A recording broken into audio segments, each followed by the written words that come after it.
They're sick in the head. They forgot I'm him. I'm the himulation. I am him Kardashian, him Buck 2, Himon and Pumbaa. I got my DNA test back.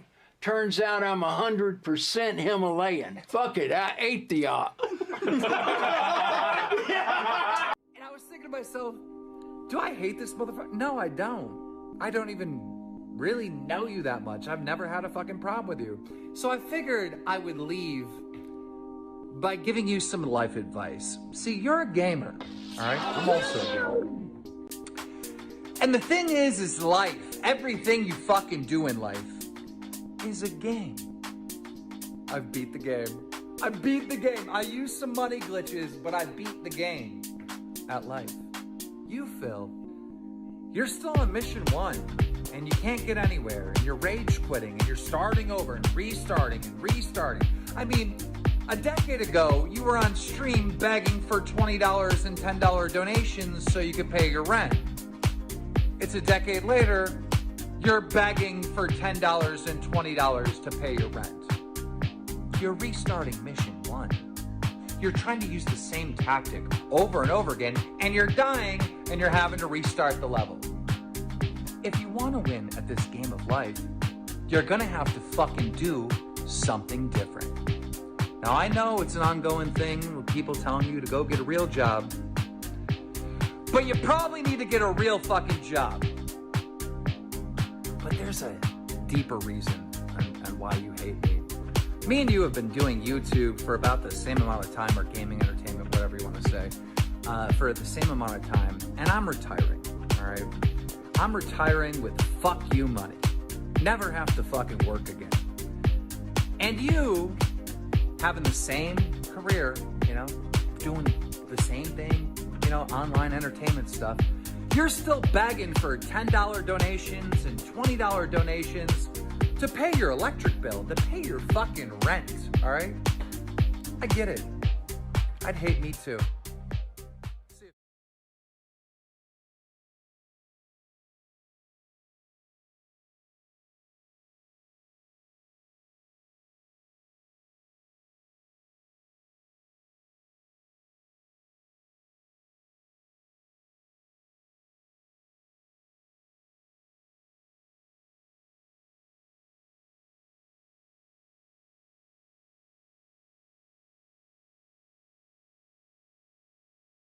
Was blooming, yeah, my bad. I forgot I don't have the stream deck connected anymore. But what's blooming? Yeah, it's your boy Shinko Fleur. Welcome back to welcome back to the Glaze State, where we load up the level 1 podcast and watch Phil do the same shit over and over again. What's up? I hope everybody's doing good. Happy New Year. I hope you guys have been doing great. Hope you guys celebrated yesterday, the day before yesterday, or whatever. And I wish you guys a happy 2024. And I hope that, you know, the future is great for you guys. Hold on. Let me just move some stuff out. I have a spaghetti string mess here. Make sure. Oh, yeah. Oh, it still works. Y'all. Sorry, guys. It's just, I need to find a way to, like, move this mouse. And, like, a lot of things don't work. Something that might work. All right, here we go. All right, there we go. All right, so before we get started, let me just make sure I can load up the video. 2024. Okay. 2020. All right, I hear it. Okay, so let me just. 2024. Today is my. This one has to be it,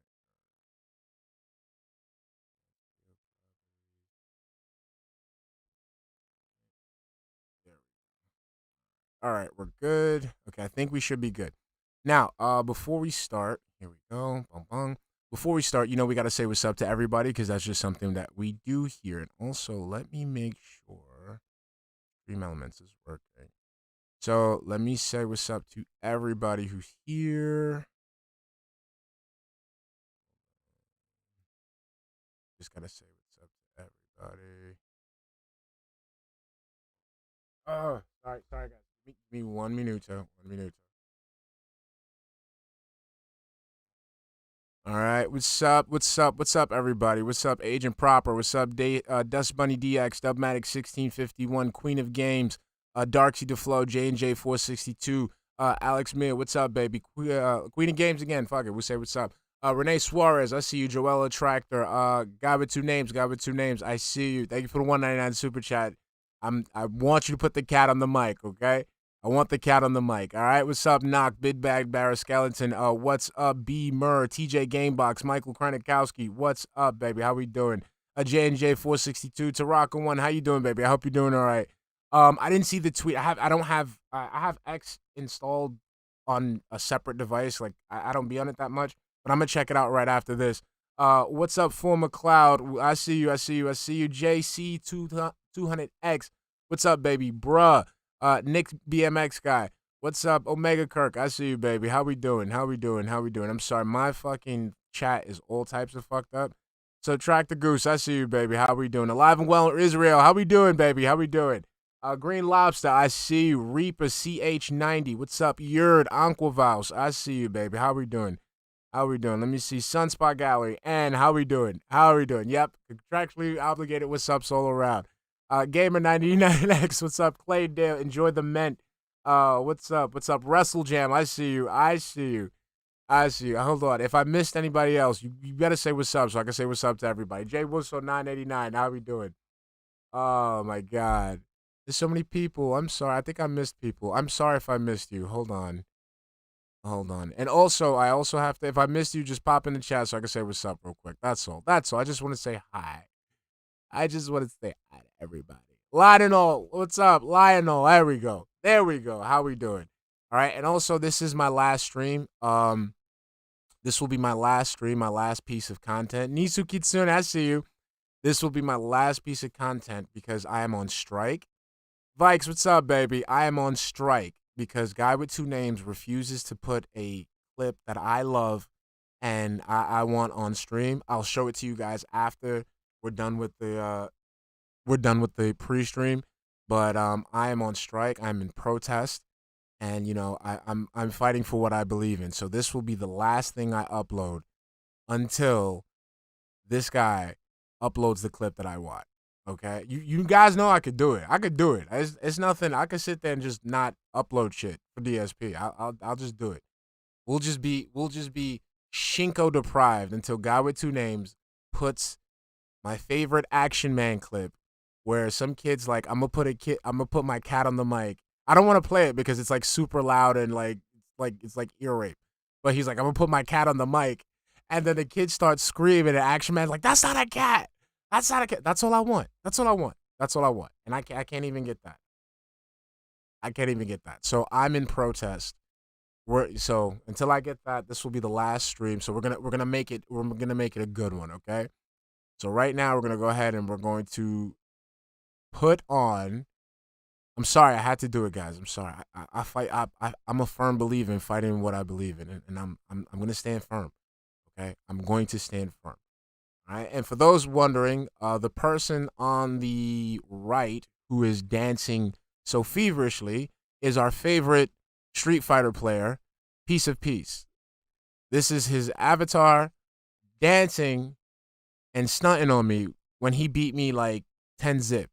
So I thought it was just, since he be whipping Phil's ass, I thought it'll be fun if we'll have him pop by for a bit. All right. So yeah, let's start. And I'm gonna try to keep it nice and clean because I know some of you guys at work, so I'm gonna keep it nice and clean. So let's just get into it. Let's make sure this is working. 2024. Today is my first full streaming day of the new year, and on today's Level 1 podcast, I've got a lot of fun, positive stuff to talk about. While yesterday we reminisced about. Okay. Side note: I don't know what happened with the voice thing. I didn't do that. I'm just saying. I didn't do it. The year that was. Today we talk about all my new initiatives and efforts for the new year, of which there's a lot, and some of them are already in process, which I think you're going to be pretty excited for. New background, new animations, new things to talk about. All this and more on today's episode of the Level 1 Podcast. We're just going to mute that for a bit, I didn't see any of this. I heard what people were saying on Discord and on Twitter, but I didn't see any of it. So I'm going to be going into this blind.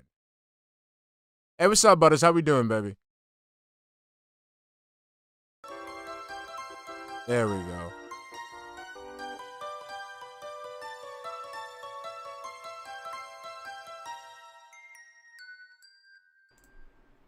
Alrighty, everybody. Welcome to the new year. Indeed. It is a new year, and I'm still wrestling my cat down here. I was actually playing with Jasper on the pre-stream. I had him up here on my lap. I was dancing with him to the music and petting him, and everyone was like, is that what happens when the camera's off? Yeah, that happens a lot. But today Jasper is extra rowdy for the new year, and he is... Oh, Jasper, stop that right now. He's I told you, Jasper coming in. Jasper is him. trying to eat my headphone wire, which is not good. Because obviously I need my headphone wire to hear things when I'm playing games, right? So, trying to get this out of the way. And welcome to the show. Today, indeed, is January 1st, 2024. It is a brand new year and a feeling of hype and renewal and refreshment and excitement here on the channel. I've got a lot of great stuff in store for everyone this year. Not Omnigas, thank you for the $2 super chat, hun. Says, big up Shinko, did you hear about the documentary? Yeah, I heard about it. My overall thoughts on it, I like this. This is what I want. I told you guys, I want more exposition on DSP. I don't give a fuck. I don't give a fuck if people pay him. More cameras, more interviews, more documentaries, just more exposition on DSP because he's going to fuck it up in some way or somehow. That's the fun part. He fucks it up some way or somehow.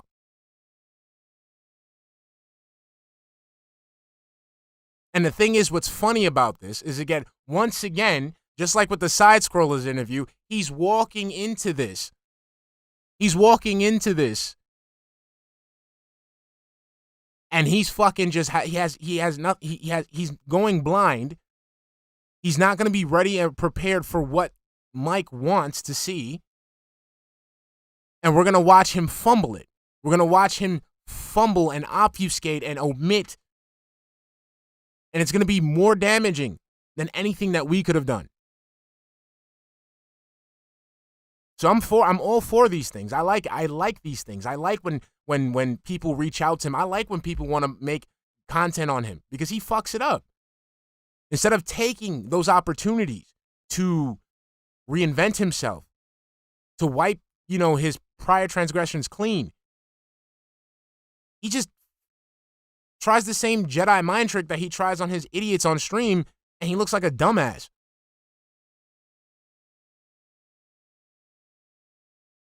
I like that. I love it. Like with the Side Scrollers interview, again, the ball was in his court.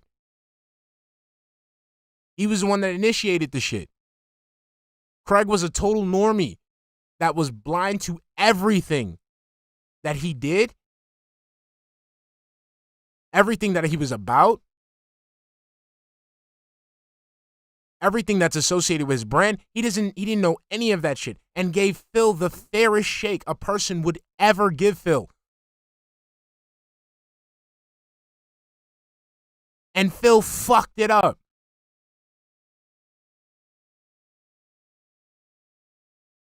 Then on top of that, continued to make an ass out of himself by lashing out at these people simply because they were making money off of the content that they made, simply because it was based on him. So yeah, I'm loving this shit. Because Phil has done things that are irredeemable. Phil continues to do things that are indefensible.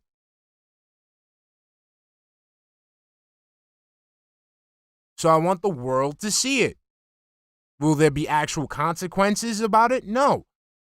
But the thing is, the entire world will get to see how much of a piece of shit he is, and we get to sit and watch him mold about it. That's it. No matter which way this goes, this works for us. Because let's say this becomes a circle jerk. We get to pick it apart and dissect it, and we get to make fun of it. Let's say if it's something that's worth watching. We win twofold because we get to see what's really going on at the Snort Fort, and we get to watch Phil mold about it. So like TJ Gamebox said, the only way this would truly work is if the guy goes to Phil's house the same way he did with Boogie. I'm not saying he has to go in and do like, he has to. But the thing is, if he did it with Boogie, he has to do it with DSP.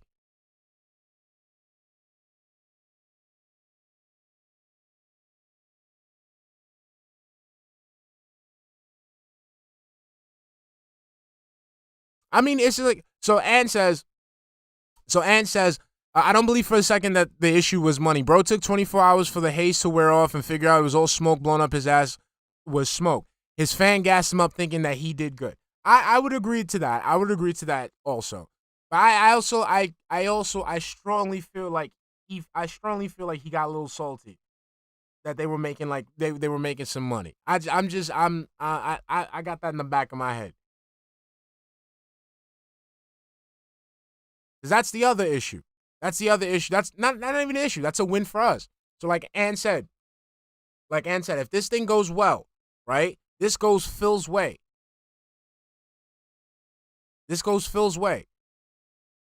And he sits there, he puts the Jedi mind trick on the pay pigs. And then they go, yeah, do it. Hey, they might get him to fucking show the house. Like, this is all around a good thing. I personally feel like all around this would be a good thing. Hold on, let me skip this. So let's continue. Sorry. I didn't mean to derail. Only just the usual stuff, but a few things that are in process, in planning stages, a few things that are already, like, kind of half going, but not yet. And we're going to talk about a lot of this stuff on today's show, although I really don't want to drop a bunch of information early before it's ready to go. Like, I can tell you right now, there's one thing that I've already begun, and we're going to talk about that at length today.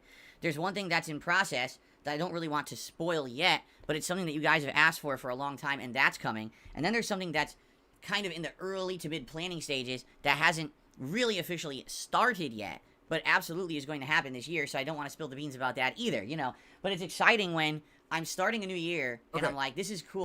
So I want to pause right here.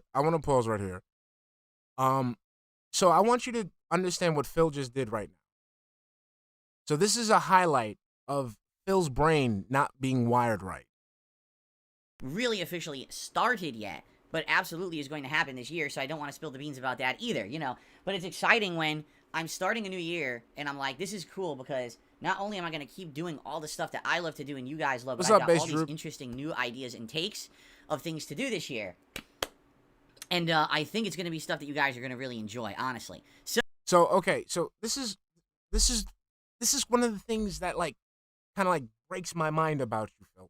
But right now what you did is you just let us know that you have a roadmap. Right? I mean, as stupid as the things that you are going to do are, they are. Sorry, I'm glazed right now. You're showing people that you do have a sense of planning. You do have a sense of preparation. You do have a sense of foresight. Now, the thing is, you go ahead and take these things and you do it just so you can perform the most low-effort shit ever.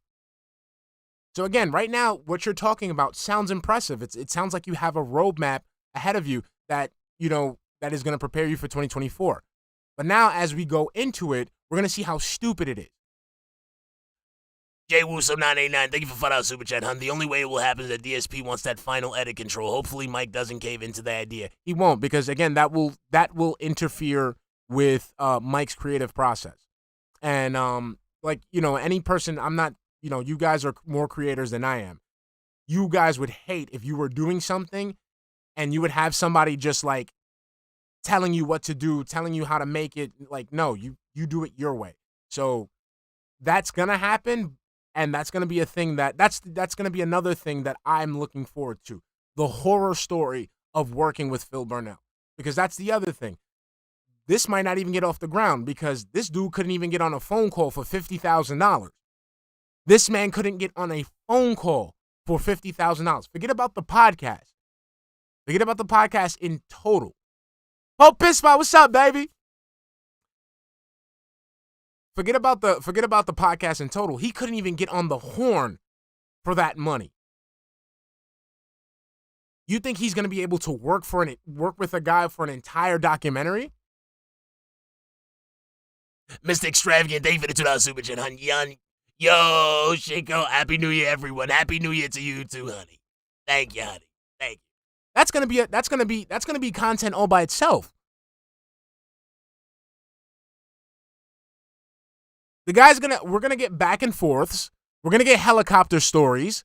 I fucking guarantee you, if they have any sort of communication, Phil will let Mike know about the helicopter story. Even before they get to even filming, that will be something that will be in his inbox, in Mike's inbox, before they get any production going through.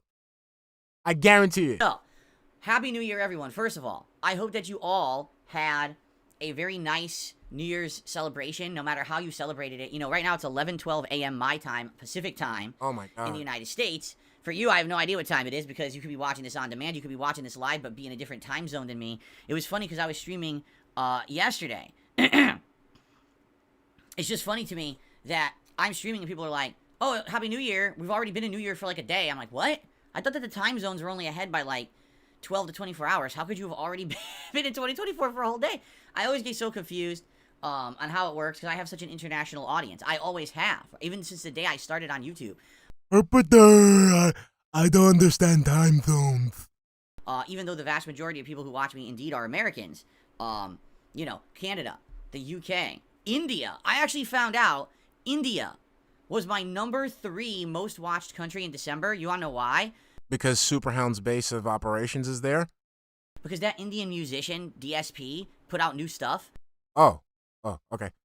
And everyone searches for DSP and finds me and comes to my channel by accident from India. So I got a nice Indian view. If you're here from India, hello and welcome. You're in the wrong spot. I mean, I guess I could try this thing like, hey, on the way, but I don't think I'm any good. I could try though. If you said, All right.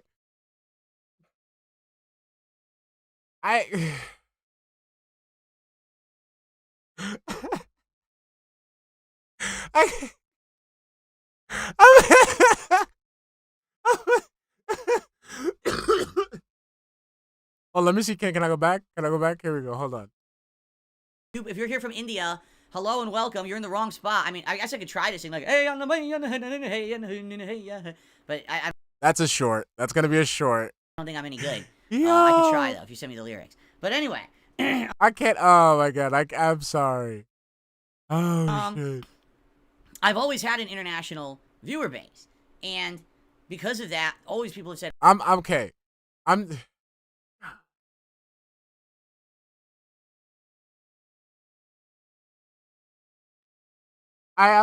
unironically thought that was kind of funny. I'm sorry. I got a good laugh out of that. oh, in my country it's different than in yours, or I'm sorry. I got a good laugh.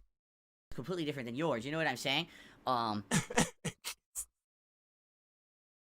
So it's cool that people were already celebrating the new year before I was even close yesterday. But however you celebrated last night, I hope that it was safe. I hope that it was fun. And now we are full-fledged into 2024. Like, I would have got mad if he would have done some shit like, you know, like he would have been like, you know, said some shit like, hi, how are ya? Hi, how are ya? Hi, how are ya?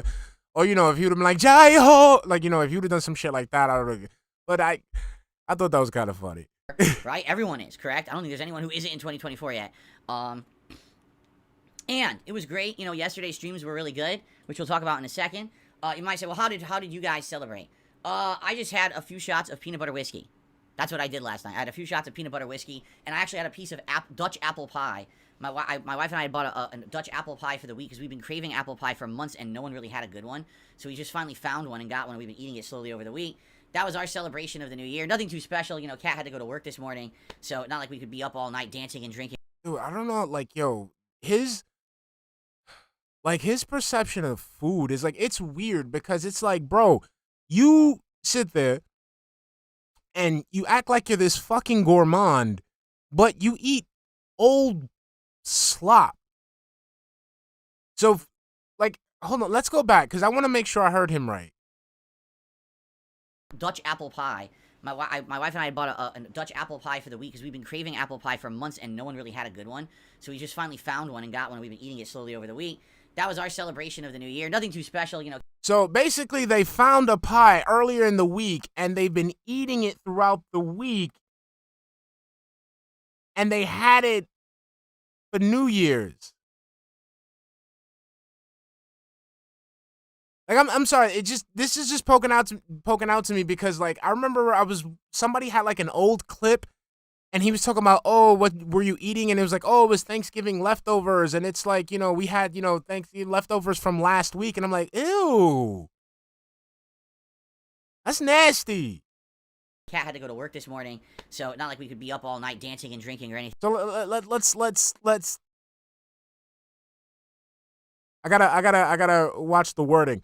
So basically, Phil for New Year's, basically ate some week-old pie. Okay. Like that.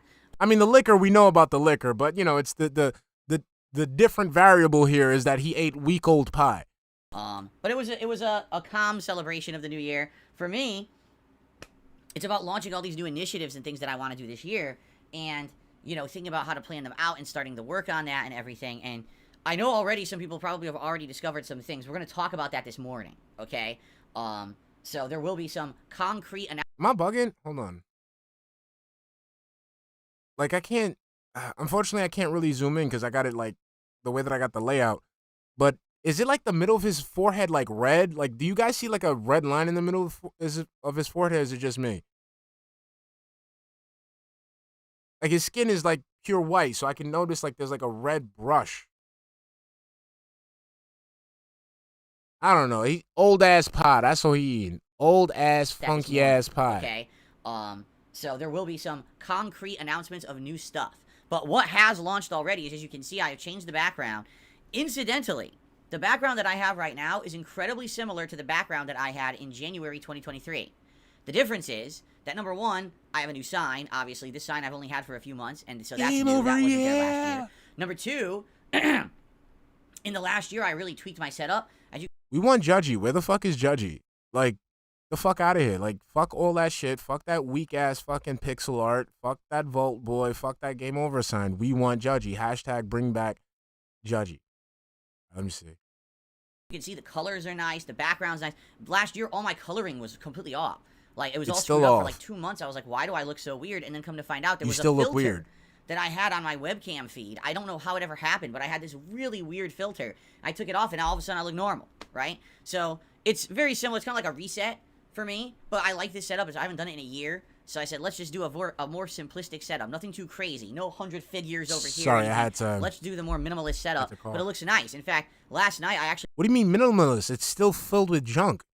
Like, it's not minimalist because you still have, like, basically, the items that you currently have take up the space that was previously inhabited by your figurines and shit. And it's not like you actually took anything off, because remember, what you had there prior were the console boxes. And those console boxes are still there because those are the things that are propping up the artwork. So it's not a minimalist setup. You just change the shit that you had. Yeah, exactly. It's nothing different. It's because the console boxes are still there, so he didn't really move anything. I had this set up for the premiere of my Sea of Stars playthrough, and people were like, wow, it looks really good on camera. I was like, wow, I'm very glad to hear that.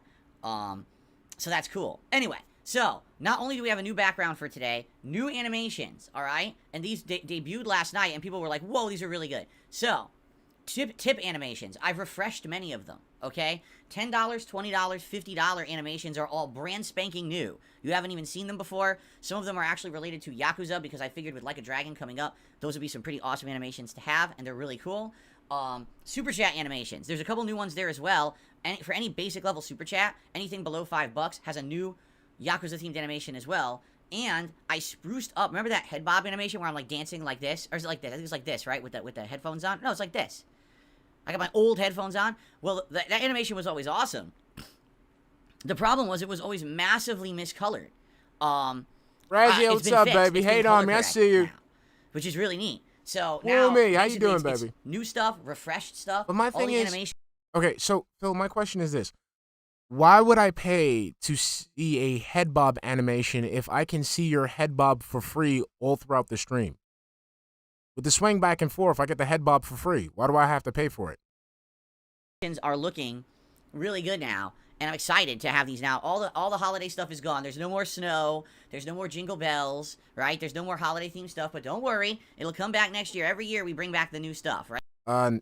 No, dumbass. We didn't lose the snow. You still have dandruff coming out your hair, and no, we didn't lose the jingle bells because Jasper still has that fucking collar on his neck. So, wrong. And the new stuff always looks great. I'm excited to bring it back next year, but it's time for us to head into the new year full-fledged, right? Abdullah says, did you stop using a headset because it caused ear infections? I don't know what caused my ear infection. That was bait. To this day, I wish I did.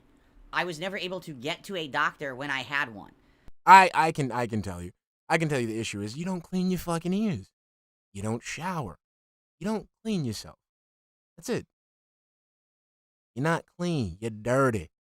You're nasty. I can't even, that's why I don't even call you a pig anymore, because technically pigs are cleaner than you. Technically. I can't. Drew Jumpman Gillette. Thank you for the file super chat, honey. Happy New Year, Shinko. What's it like celebrating New Year's in NYC? So, let's see. There's 3 ways you can celebrate here in NYC. You can celebrate at a party. You know, you can celebrate at a party with some friends and, you know, casual get-together or whatever. You can just party at home by yourself or, you know, with your family and, you know, go straight to bed.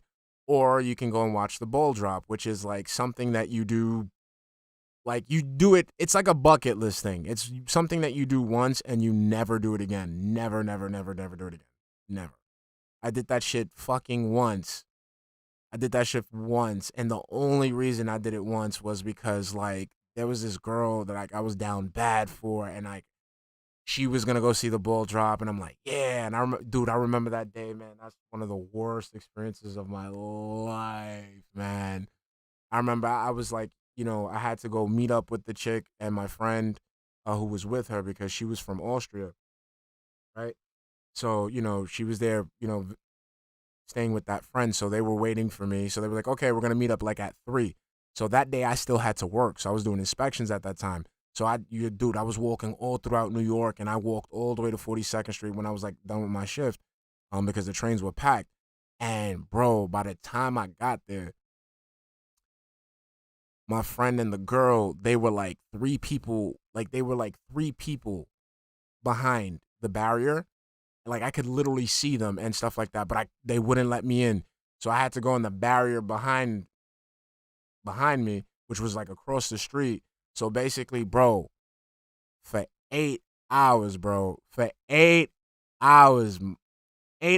all because I just wanted to have a New Year's kiss with this one girl I liked. For 8 hours, I'm sitting there standing in the fucking freezing cold, not eating, not drinking, because I wasn't going to risk having to use the bathroom, because they were like, yo, if you leave the area, you can't come back in. So I'm like, nah. I was like, fuck it. So I sat there, starved, fucking dehydrated. I'm fucking sitting there fucking, you know, shuffling left or right to make sure I still got the feel in my legs. I'm sitting there, mama say, mama kusa, mama say, mama kusa. I'm sitting there fucking Taylor Swift is fucking fuck Taylor Swift. I'm sorry. I'm saying that right now. Fuck that bitch. Fucking, I'm sitting there freezing my ass off, and this bitch out here fucking singing her song and shit, getting her fucking, you know, she getting in her groove and shit, and the bitch want to fucking take the jacket off with this sleeveless ass dress, acting like she fucking, you know, with them fucking heat laps and shit. I'm sitting there fucking freezing my goddamn fucking ass off. Fuck you. I don't give a fuck if Swifties come up after me. I'm sitting there freezing my balls off just so I could get a peck on the fucking lips, and this bitch out here like fucking Superwoman. Fuck that shit. But yeah, that's just for tourists. Don't do that shit. Like fucking, don't do it. Every time that I had it, so to give a little bit of background, because people ask all the time, why do you use this? Hold on, my controller almost fell. Why do you use this instead of so headphones? like, yo, Everyone like it was mad funny though, cause it was like, all right, so like I didn't like after the fucking after the ball dropped, right? She had to come get me because I was literally frozen, like literally fucking frozen. Like this fucking little short ass fucking Austrian fucking girl is sitting there fucking lugging my ass to the train station because I'm sitting there freezing my fucking ass off. I'm frostbitten shit. I think I was coming down with some shit. And like, man, I got home. My grandma was there with her friend. They sitting there laughing at me and shit. I'm fucking like, yo, I don't even take my clothes off, bro. I got everything on. The boots, the fucking pants, fucking polo, fucking jacket, hat, gloves, everything. Yo, she just took the blanket, lifted it up. I got in with everything on. She put it back on me. I fucking fell asleep, woke up with the flu and shit. Just bad. Just bad. Don't ever do that shit. It's not worth it. It's not. Else on the planet uses headphones, right? These are wireless neck phones. I wear them around my neck, and they're wireless, and they project the audio pseudo surround sound to my ears without having to wear headphones. They're not great, but they're not terrible either. They're kind of middle of the road for me. And then they try to gouge you and shit. Motherfuckers come through with some fucking like a pizza pot, and these motherfuckers talking about fucking $30 and shit. Fuck that. And it's not even good pizza. It's like the dollar pizza. I could get $8 a fucking pot. Fuck that. Some games, they're perfectly fine, and others, they just don't sound that good. When I have this plugged into my Xbox, it sounds way better, because my Xbox like, does it's more for production. Sound. Like, it's plugged into more... my PS5, it's not that great, okay? It's more like just so what ended up happening was, to say I that you started did it. direct capture and live streaming in 2013. I always used headphones, all right? And over the years, I used, all the companies, right? Turtle Beach, Triton, Astro, among others. It's definitely better. I don't even watch it. Like, my thing is... Audio-Technica? It was a really high. I don't even fucking watch. Audio. I don't even fucking watch that shit on TV. Like, I don't, like, who the fuck, we're gonna go ahead and, we're gonna go ahead and play some new music by, ABZ Gunzo, topping the charts. I don't know who the fuck this guy is. And then on top of that, you fucking playing music that, it's not bopping. The acoustics ain't popping and shit like that. Nah, I'd rather just fucking have have my cell phone out, have some music, enjoy the ambiance of where I'm at, and that's it. I'm not gonna sit there and watch TV for the fucking ball to drop. That shit's weird. File headphone. So I've gone through like 4, 5, 6 pairs. And then motherfuckers be like, "Hey, yeah, we're gonna go to Australia where they're already, No, I'm not there yet. Australia, let them have their fun. I want to fucking let me enjoy my shit. Don't spoil the new year for me. Headphones over a lot of people. What's up, baby? All of a sudden in 2010, I get an ear infection. Big ups to Australia. It's the first ear though. infection I've ever had in my entire life. And I'm like, how did I get this? It's not like dirty. I'm sticking things in my ears. It's not like I'm going out. Wrong. You stick your fingers in your ears. Oh, and being exposed to mass people coughing if there was in a my singer ears, who'd make all how of could it. this be? For McLeod, like, let me explain. To like the experience of watching, like, with my experience of watching the ball drop, the only way you could get me to do it again is if you had Maya singing, and I'm at the front row next to the heat lamps, and I get to go backstage with her afterwards. That's the only way I would watch that. I would ever do that shit again. The only fucking way. I would never, like I said, it was one of the worst things ever. The only thing that made it okay was towards the end. I think it was like 11, I want to say 11:30, where I'm like almost about to fucking die. This group of people decides to leave, right? And once they leave, there's these sorority girls from fucking Florida. And they're sitting there, and again, I'm looking at, I don't understand how, I don't know, maybe it's like, just, the Viking, I don't know what it is, but these fucking white girls from fucking Florida had these hoodies, these matching hoodies, and they had like some fucking gloves and shit like that. The only way I survived was the girls saw me, and they asked me if I wanted some Malibu. If they did not give me that Malibu wouldn't have gave me the little bit of warmth to keep me from fucking dying that day. That's it. If it wasn't for that, like, hey, you want to drink with us? And I'm like, okay. They had a separate cup, drank it, tossed that shit down, easy. I'm sitting there like, I'm feeling a little better. I'm feeling a little numb, and I'm like, okay, like, instead of me just bopping back and forth, I could move my hands a little bit. But if it wasn't for those bitches, I would have been done. Done. Like, I'm not playing. Like, J&J, I'm literally not playing. Like, I almost died, bro. Like, it was one of the worst feelings ever. Well, I don't know. I felt good. I'm with it. I'm moving. Liquor makes me move. Like, liquor gets me, like, loose, not like, you know, like loose. Like it just makes me like fun. So like I'll just like, okay, like I'm drunk.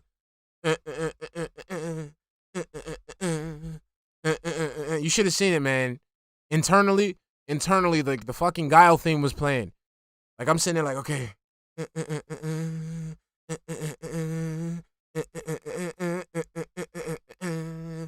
And I'm sitting there and I go from shuffling, moving my feet and stuff like that. It was awesome, bro. And then the funny part was like they asked me like what I was there for, and I was like, yeah, so like, I'm here because like I was just meeting one of my friends, and I thought like, you know, I could watch the ball drop and like kiss and stuff like that. And it was like, oh man, where is she? So like I point, so like I like call her, and I'm like, hey, can you just wave real quick? And she's like a little short, so she like waves her arm up, and they sit there and she's like, oh man, she's over there. And I'm like, yeah, and they're all drunk, right? So they all just look at me and they just bust out laughing. And I'm like, damn. I was like, oh shit, I thought I was gonna get like an awe or some shit, but I mean, fuck me, right? Like, I told you, just worst experience. Possible. So I get this ear infection. This was in the midst of the pandemic. So I went into my health insurance, had an app, and you could go in there and tell like a nurse your problems. So I told her the problem, and she's like, well, because of the pandemic, we're not going to have you come in for a checkup. It's nothing. I would take Queen of Games. I would take a Super Bowl game over so they the did. ball dropping. I put them in, went away. Any day. Okay. I continue 10 to times stream. over, A month 100 later, I times get an over. ear infection again. What the hell? And no lie, over the course of 2020, I got 2 to 3 major ear See, he was about to go through sagas. You see? infections and 1 minor He got the sagas like a Rolodex, just ready to pop him out. ear infection. So 4 What's times up, it was Guardian? recurring over What's the year. Kid And Bean, mind, how I you was doing, cleaning my baby? headphones. I hope I you've been all right, disinfected stuff, so I was man. constantly cleaning my headphones and cleaning the I office. hope everything's and it good was with still you and happening. your family too, man. So at the end of that year, I just had enough, and I had bought those 3D Felipe, Pulse what's up, headphones, Baxter? The only good for Baxter. the PlayStation. So I just started The only wearing those Baxter I around my fuck neck, with. and I did that for the greater part of a year, and it sounded terrible. And then I bought these wireless neck phones from Hori, and they were a big step up, and I've just been doing that ever since. So God, I have damn. absolutely no That was a idea rich snort. what caused it. Now, I tried to go to the doctor, and every time that I made a doctor appointment, by the time that the appointment came around, because they would schedule me months out, I didn't have the infection anymore. So what's the doctor going to fucking look at? I don't... The doctor's gonna see what's going on with your ear, which would prevent you from getting them in the fucking future, you dumbass. Sorry, that was just, I was trying not to be toxic, but Jesus Christ. have it. It's not like just give her a pill and leave her there. It's, you know, preventative health. Like, it's, you know, the doctor can see, okay, look, I'm seeing some stuff here. Are you cleaning? What kind of what kind of soap are you using?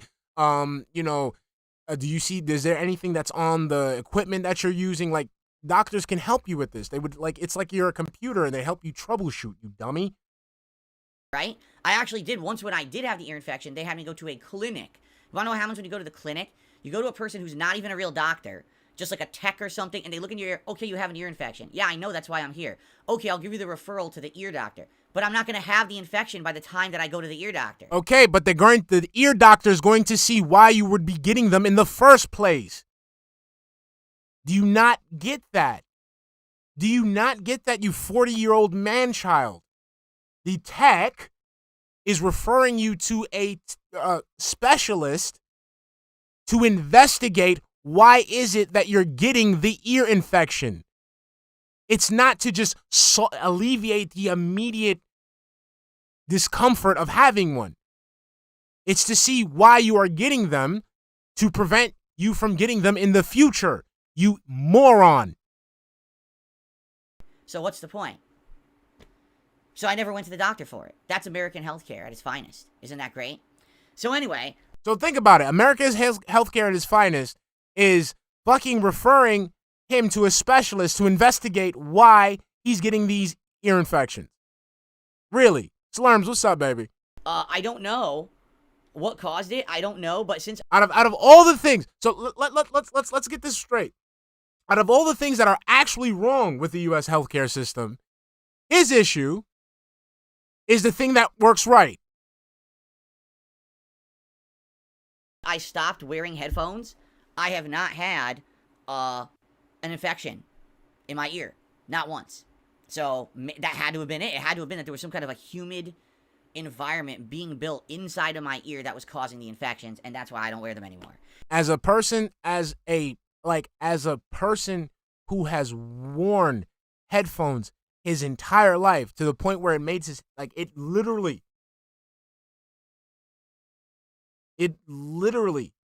caused me to lose some of my hair up top. That's why I started thinning up top. I have never once in my fucking life, and I've worked out in headphones, once got an ear infection.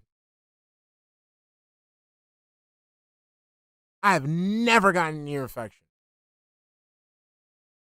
Fuck, sometimes I have now I have earbuds now because like I'm doing multiple things, so I have to have multiple earbuds in my ear. Never had an ear infection. Never in my life.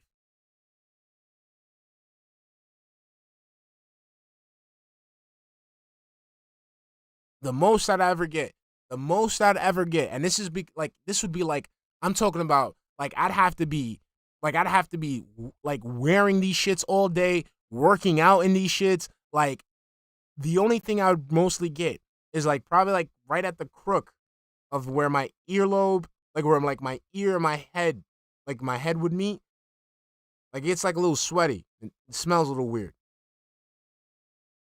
I have to like really, really clean that out. But again, that would be like all day use with me ending the day working out. Never had an ear infection. Maybe one day I'll go back to trying them again. I don't know, but for now I don't see the part of the. What's the point of risking it when I can still work? I can still enjoy games. Sure, I can't enjoy the audio as much as I used to, but at least I can still be here pain free and not be in bed with, you know, staff. Like I said, that has to be again, there has to be factors involved. Like, it doesn't it just shows up like it's just in my ear. Like, I would literally have to wear them shits all day. And again, with my day type of day where like I walk a lot, and then after that, ending the day with like working out, like cardio and all that shit, then I'll get that shit. But other than that, like, I wear headphones all the time and I don't have any of these issues. Like, I don't have any ear infections. I don't, like, my back ears not dirty. Like, that's nasty. Pain in my ears, you know what I'm saying? Anyway, that's the What's past. up, Rob? Let's talk How about we the doing, future, baby? right? So, awesome new stuff, new animations, new background, new everything here for the new year, right? New playthrough. Yeah, like, I'd have to not clean my ears the day before. Was the last day of streaming for 2023. We had a fun level 1 podcast where I reminisced about what was good and bad about 2023. We talked about some of the really shitty things that happened, but how I managed to stay out of trouble for a good part of the year, despite the fact that so many people tried to get me into it. And then, nope, you got into it yourself. All the fun new initiatives that we had done, but also some of the things that didn't turn out as well as I had hoped. So it was a very honest podcast covering both sides of the equation, and I hope that you'll give it a look, especially if you are someone who's a fan, or maybe you weren't around all year and you like to know how it went. It was a really good kind of summarization of everything that happened in the last year, so give it a watch, okay? Now, we did our final react show of the year over on DSP Reacts. That's my reacting YouTube channel, youtube.com/@DSP Reacts. Okay, that's how you find it. It was a good one. Although some people kept submitting Christmas stuff. We watched a few Christmas clips, but I kind of got bored because I really don't watch these shits. I really don't watch any of these DSP reacts. I tune into them, like, just to see if, like, I can, like, get a laugh or something. Like, I would literally have to get something right then and there as I tune in. Other than that, I don't check these shits out. Those shits is trash. It's not even worth it for content, bro. Like, those fucking reacts are absolute fucking trash. And the thing is, it's like there's gold in them hills. You know what I'm saying?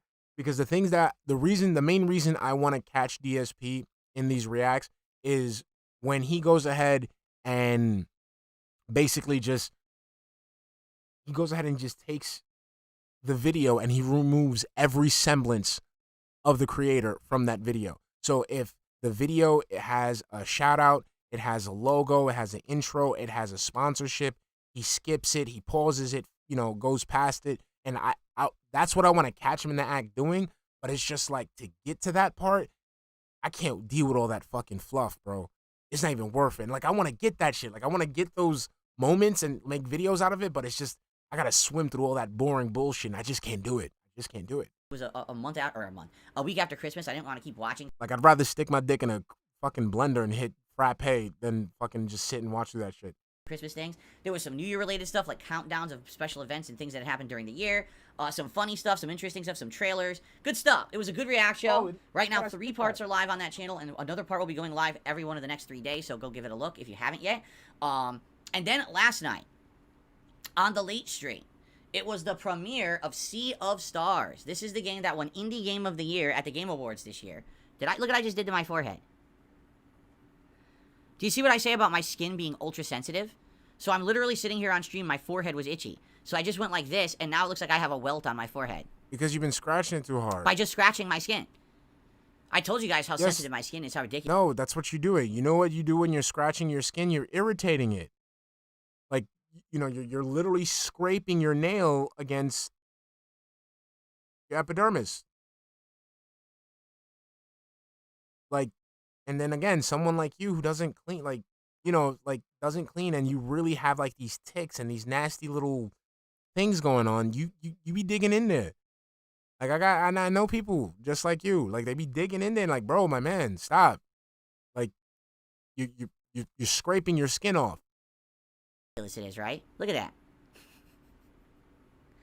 Well, there's your ultra evidence of what I tell you about all the time about how ridiculously stupid my skin is. Anyway, so let's continue. So last night it was the premiere of Sea of Stars, okay?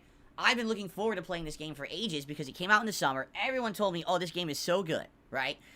Plays like Chrono Trigger, all these throwback references. Indeed, I would say so far, I've seen references to Suikoden or Suikoden, however you pronounce it, which is a PS1 RPG classic.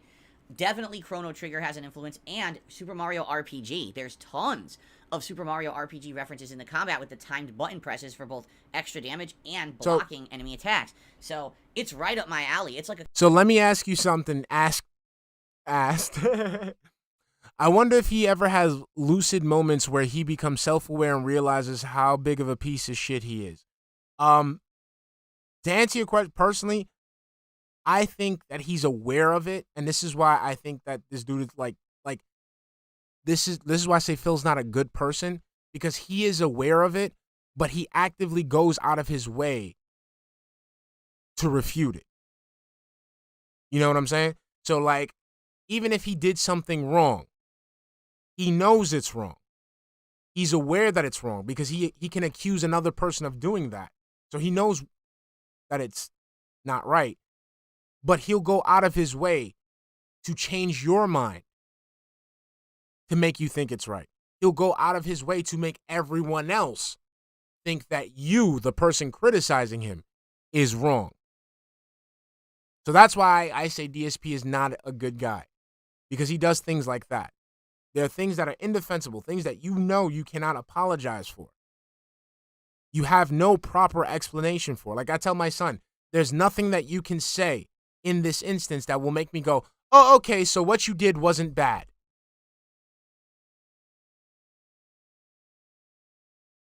He'll have those moments.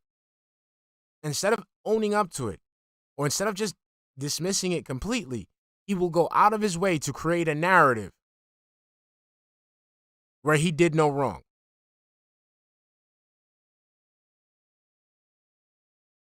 And that is not a trait that a good person would have. August Stevenson, that one I would chalk up to like retardation. Like he's stupid for that. One thing I would say is like, but to put it like with Jasper, I would say Jasper's blood work and the controller. Like there's no excuse, there's nothing that you could tell me where refusing to pay for your cat's blood work, but spending money on a new joystick for a game that you already have on a separate console, there's nothing you could tell me that will make me go, okay, that's fine. Because he did try. He tried, remember? He tried to tell us. He tried to tell us that this vet tried to upsell him on this blood work. That didn't make us go, yeah, okay.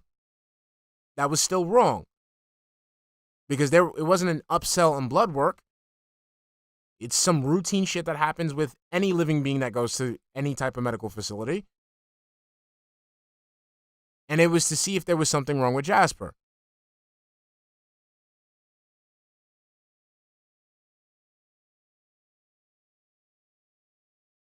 But he didn't pay for it.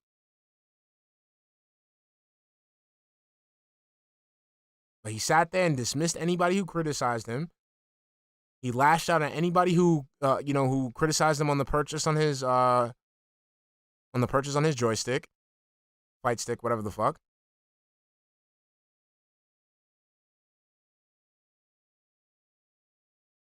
That's not a good person. A good person wouldn't do that. PW Dubs, quote unquote, docs. For me personally, it's a dox. He got caught red-handed. He got caught red-handed doing something he wasn't supposed to do. Instead of sitting there and admitting to it, instead of sitting there and just, yeah, I fucked up. He sat there and lied. Then spent a whole narrative about PWW stuff being public, so it's not a dot. Nah, you fucked up. And instead of admitting that you fucked up, you try to sit there and make it seem like you did no wrong. Nah, fuck you, bro. Combination of all of these different games. In fact, it's funny, we just played Chrono Trigger last summer, and we just played the Mario RPG remake in the fall, so I'm playing now a game that's a combination of both. Pretty fun and timely, okay? By the way, even though, let's be honest here, there were not a lot of viewers last night. I probably had 250 viewers all night. That was one of the most engaged streams I've ever done. Every person on that stream was excited. They were talking in the chat with each other about the game. They were speaking to me about stuff going on. Everyone absolutely was loving that stream and having a great time with the game. It was one of the most supported streams I've had in months. I don't know what happened. People just came out in droves and were so generous. And I was like, dude, I was not expecting this whatsoever. For me, I see Sea of Stars as the game that's going to replace Like a Dragon Gaiden, which I'm at the end of now. I'm thinking, once Gaiden's done, this will be the game that'll be the late night chill stream. And when I say that, I mean, it's a stream that I put into my rotation that I know will not get a lot of attendance, engagement, or support, but it's a game that it's meaningful to me, and it's a game that I know I can relax with my audience because we have less of a viewer base. Exactly, so talk more, and it makes it more of an interactive social experience, despite the fact it's not a big moneymaker or anything for me. That's not the point of it. It's for variety purposes, and it works out really well. I get to play a lot of games that aren't like mainstream games on these late night chill streams. So that's how I was doing that every expecting day. This game to be, treated, and then all of a sudden, it was like super support. It's like these instances where he turns his fucking job into some fucking wagey, dead-end pedestrian bullshit fucking, like, position. Like, bro, like, it's like you could be playing a whole bunch of games right now instead of you just picking one game and assigning it to a fucking whale or just beholding your fucking audience to pay you for that specific game. Just fucking play video games. Like, bro, you have Game Pass. That shit is like, bro, I'm playing a game called Jusant.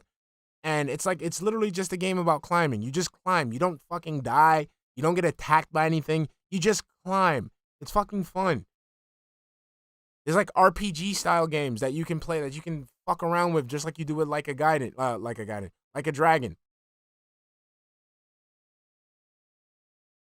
Stop taking a game and turning it into a fucking, like, report.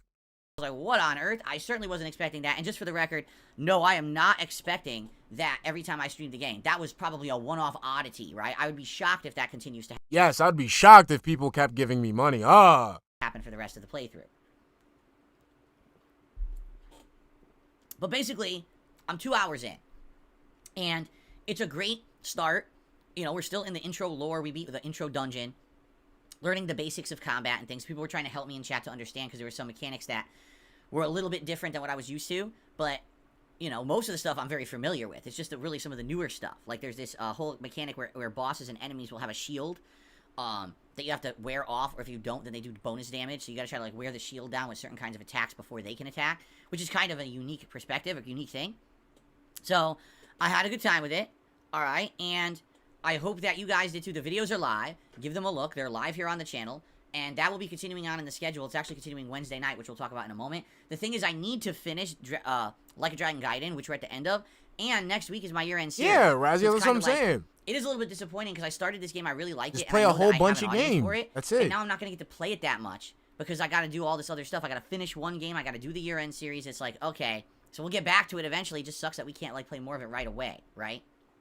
Anyway, so it was a great stream last night. So what are we doing now for the new year? For the new year, it is time to continue on with awesome playthroughs and start up new ones. So today we're continuing with Baldur's Gate 3 on the major stream. we're in the Goblin Camp. We had arrived at it last stream, and I was exploring and walking around, investigating rooms, getting loot, all kinds of stuff like that, right? And basically, I was having a great time with it, and I'm curious, you know, what else you're supposed to do. The thing is, I guess the Goblin Camp was kind of intended to visit. Fuck the Goblin Camp. Ramen Brahmin says he doesn't understand it's not simply the things he says, but the attitude he gives. He uses being a victim to justify his shit actions. That's why he invites comparisons to an abuser. Oh, totally. Totally agree. Totally agree, Ramen Brahmin. Earlier, because all the enemies there are level 2 and I'm level 4. So I'm definitely over-leveled for the area, but, I mean, the game's meant to explore however you want, and I just happen to go in other directions and do other things first. So I guess it is what it is. We'll continue on. You guys have been a great audience with this. Really, it's been super fun. And I hope that you guys have been enjoying the playthrough, and I can't wait for more. Old J Browser Jr., so, what's up, baby? That's today's major stream. We're going to talk about that in the yeah, I want to hear his now, his ladies and take gentlemen, on it. I have a big announcement to make. You ready Here for we this? Go. Come on. One of my new resolutions for 2024 is that when I play Street Fighter 6, I am not going to get toxic against my opponents. Ooh. That's going to be tough. Because Street Fighter 6 has kind of been the stream where I can let loose and I can be like over the top ridiculously stupid in the stuff that I say on purpose. Ooh. It's a way for me to kind of vent. Okay? And I like venting when I play Street Fighter 6. I do. Like, that doesn't sound right, Phil. I'll let you get your thought off, but I'll explain why that doesn't sound right. Some of the things I say, I know people are like, oh, it's ridiculous, that's offensive. Yeah, but it's funny, and that was the point, is that I was trying to, no, like, nobody, no. get that. No, I make it funny. It's not funny. I make it funny. Okay? But no, it's very sad. It's very sad because, again, it shows how much of a fucking child you are. Because let's pretend, right? You actually are clowning it up. Let's say you are actually, putting on a show for your audience, okay? Follow with me, guys. I want you to follow along with me, guys, okay? Your idea of a show, your idea of being funny for your audience is taking the fight stick that you could have used to get your cat's blood work done and abuse it and break it and neglect it. That's your version of antics. So I'm playing your game here, Phil. So let's say, yeah, you're clowning it up, right? It's all an act. Your idea of an act is destroying your equipment that you didn't need, that was bought with money that could have been used to help your quote-unquote son. Like I said, just like I tell my actual son, there's nothing that comes out of your mouth that makes me go, okay. Yeah, you're right, Phil. Sure. Like, this dude just shut up and play the game, man. Angst out of me when I play Street Fighter. And then on top of that, is like he's getting the angst. He likes to vent. So his idea of a show is taking all the frustration that he's been receiving from the world, and instead of having a healthy outlet for it, he decides to abuse, yet again, equipment that was paid with money that could have been used to help his son. Exactly. You see? But a lot of Exactly, Raziel. Exactly. people say things like, you're too toxic. Why are you insulting the players? Why are you saying these things? I see it all the time. It as a person who's worked in like desktop support, it boggles my fucking mind. Like, it would boggle my mind because people would do this with work equipment. I fucking flip when I see people do it to their own shit that they pay fucking money for. And they do it because they do it because they want it to work. It's not gonna work any better now. They do it because they're mad. In a fit of rage. Okay, the fit of rage subsides. Guess what? So the anger left, but guess what stays? The fact that you got a fucking broken keyboard. I don't get that shit. Hey, what's up, Hellro? Here's the thing. I'm not going to stop being honest about the game. If it drops my move, I'm going to call it out. All right? It doesn't drop your move. You drop your move. Just like your mother dropped you on your head. But what I'm going to try to make an honest Steve, effort what's to up, do baby? tonight and moving forward in Street Fighter 6 is to not insult the other player. Okay? I'll insult the game. Wow, why is it possible that Cammy has this simpleton combo that's so easy to do, but I'm not going to insult the player for using it. In reality, all right. Okay, but now I get to insult you because now you're letting me know that you cannot overcome a simple combo. There's different kinds of players out there, okay? There's some people who actively like to challenge themselves all the time. That's me. That's why when you see me play a fighting game, I pick You use the same character over and over and over and over again. the oddball character. I haven't seen, has he dedicated a whole stream to Cammy? Has he dedicated a whole stream to, who do we got? To Kimberly? Has he dedicated a whole stream to Manon? Manon, whatever you want to say?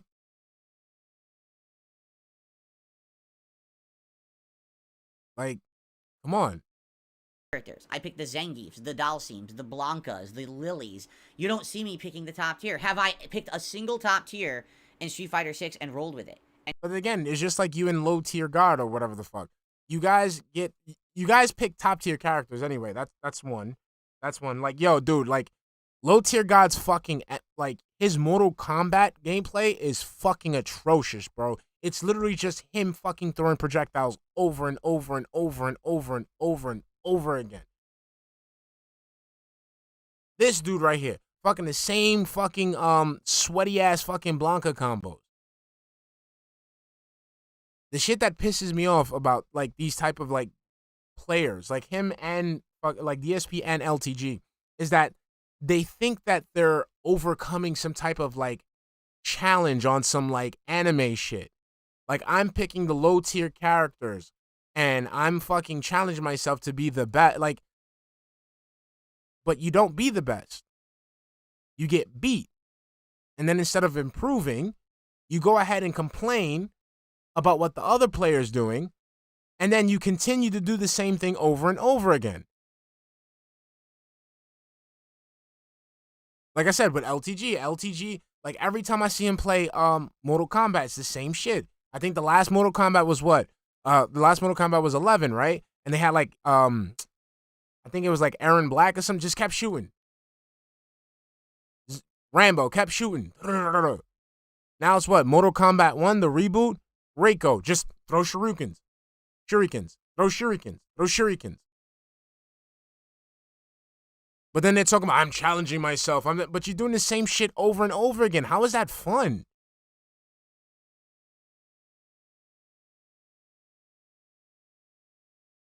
Got away. And then it's like, you know, you're sitting there acting like you're the best player, but you're not. You're losing. No matter what excuse you give, you're getting beat. And then you continue to get beat. Like you're explaining why you're getting beat, but then you don't do anything to change it, and then you still get beat. Yeah, so Ice Yamamoto says, but remember, he doesn't follow a pattern. But next stream, I watched insert name here tech and does the same thing. But guys, I don't, play a pattern. All he does is play a pattern. That's it. The thing that he accuses people of, he does himself. Like, the only reason people fucking lose to DSP is because they don't know his pattern. So he can play the same pattern over and over and over again and continue to win. But once he's downloaded, it's over. Or once the person has, a better timing than he does, it's over. With the steamrolling, Like, there's nothing wrong with being a pattern player. I'm a pattern player. I have to be a pattern player. I have modern controls, and I have limited combos. So I have to play a pattern. So my key to victory is timing. So I can't do what you do. I can't sweat out combos because then I'll get my ass beat. I have to time accordingly. That's the play for me. So the play for me is not like just putting out combos. It's literally timing and finding the opportunity to go ahead and initiate those combos. What's up, Insert Title Gaming? You just sweat them shits out. Combos and stuff. No. I don't really like that. I never really have. I'm the kind of guy that I like to challenge myself with more unique style of gameplay. And I feel like if I just picked the top tier and I got easy wins, that's not fun to me. I'm serious. Like, I actually would not have fun just picking the top tier. This has been since back in the day, playing games like, Marvel vs. Capcom series. I would never pick Strider. Strider Hiryu was the best character in Marvel vs. Capcom 1. I never picked him. I felt he was too overpowered. Street Fighter 3 and Street Fighter 3 Second Impact, I would never pick Akuma or Ibuki. They were too overpowered. I would always pick other characters. So that's kind of how I've always been. Not always, because, you know, in Super Turbo, I definitely pick some top tiers. But then again, I pick DJ, and he's not a top tier, you see? So that's just me, all right? But here's the thing. Should I fault others for just rolling with the stuff that's in the game? No, I shouldn't. And the thing is, I know that. But again, like, the point of the game is to win. So again, this is a fighting game. You can't. So it is a fighting game that emulates fighting scenarios. You're not going to have perfect matchups in a fight. You're going to have to go ahead and know how to play. It's not going to be it's not a dance. And the weird thing is that it's supposed to be a dance where he wins every time.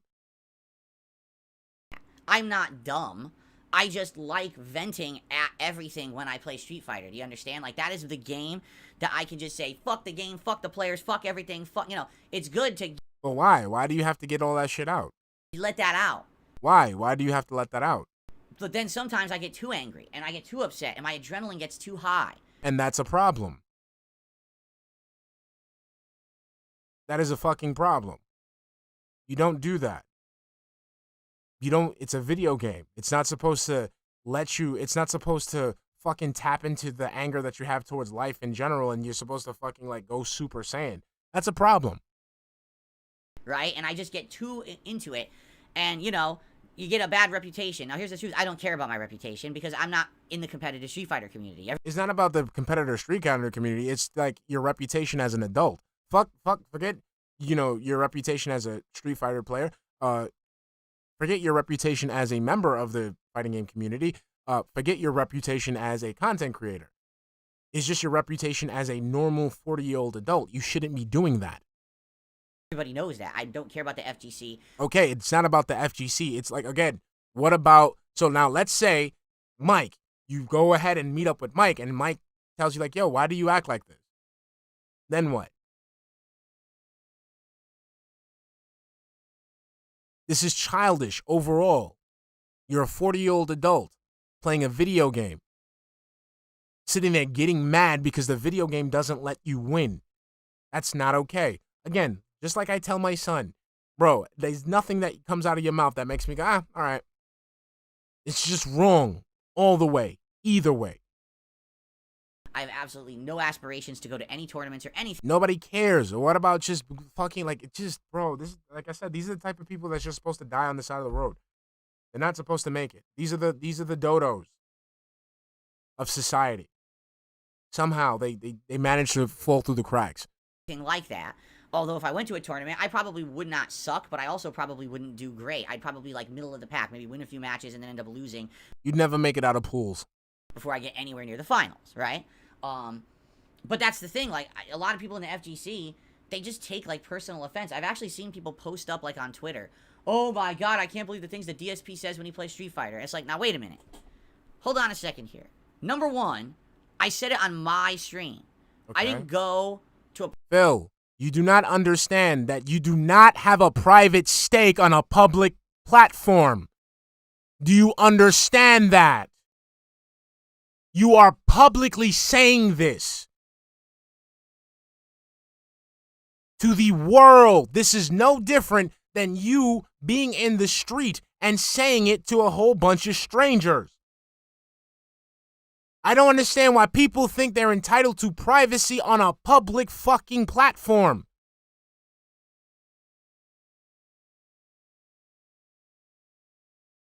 Public area, right? I didn't... Yes, you said it on a public area. YouTube, I can literally, from anywhere in the fucking world, I can access YouTube. So if I'm accessing YouTube from anywhere in the world, that makes it public.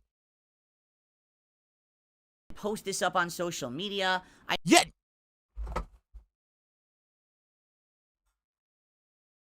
What's YouTube?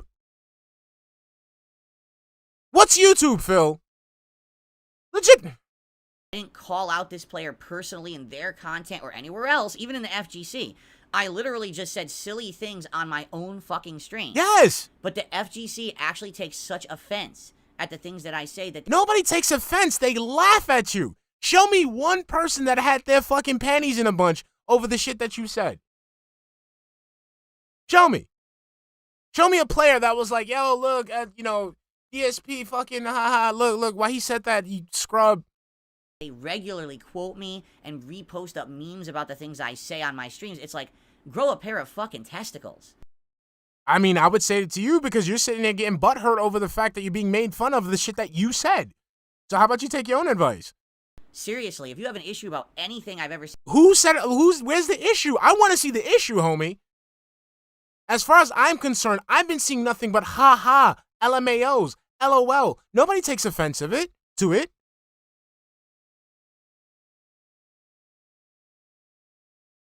Everyone laughs at you. on one of my own fighting game streams, and you can't deal with it, you shouldn't ever play a fighting game. I mean, but that's why you left the FGC, right? Because you couldn't deal with the fact that people were about to beat your ass. You couldn't deal with the fact that people made fun of you for being a fucking spurgy little fuck on fucking fighting game forums.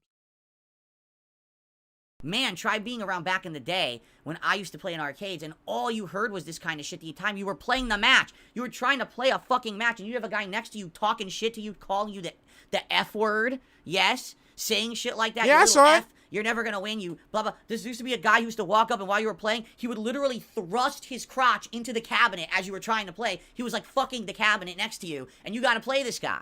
Yes, this is real stuff that. And I would say, please, like, what the fuck you doing, you fucking weirdo? See, like, this is why I got out of the FG. Like, this is why I never got into fighting games.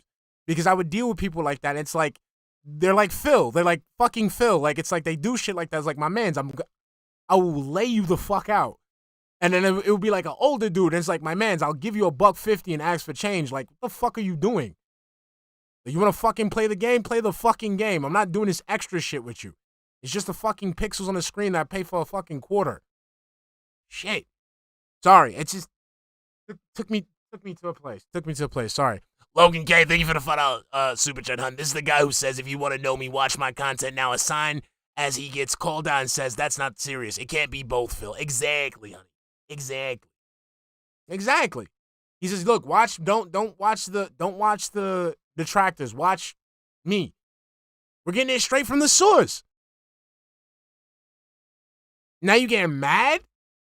Because you're upset. Now you upset? Oh, fuck. Sorry, I forgot to skip ahead. My bad. Fuck. Hold on. Let me put this in the front because I gotta. Sorry about that, guys. Let me make sure that way I can see when I can skip an ad. Like, dude, we get this straight from the horse's mouth. This is why we make fun of you because nobody has to create a narrative. No one has to create a narrative.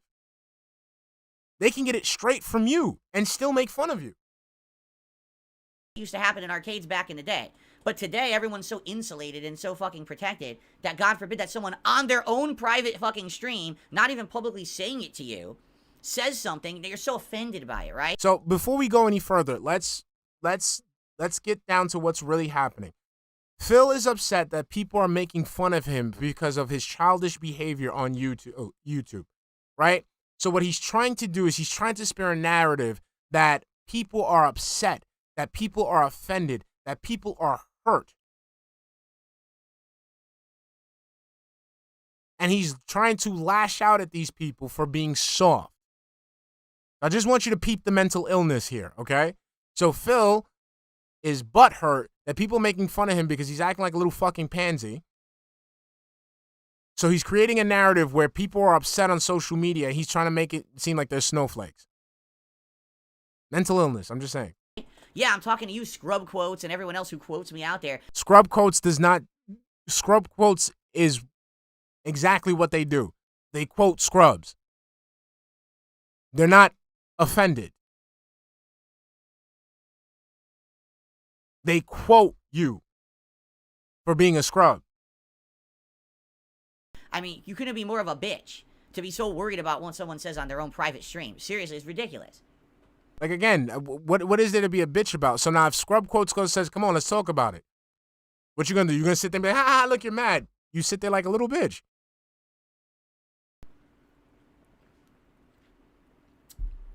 But the truth of the matter is that we're in 2023. And over time, things change, correct? So it's a new year, right?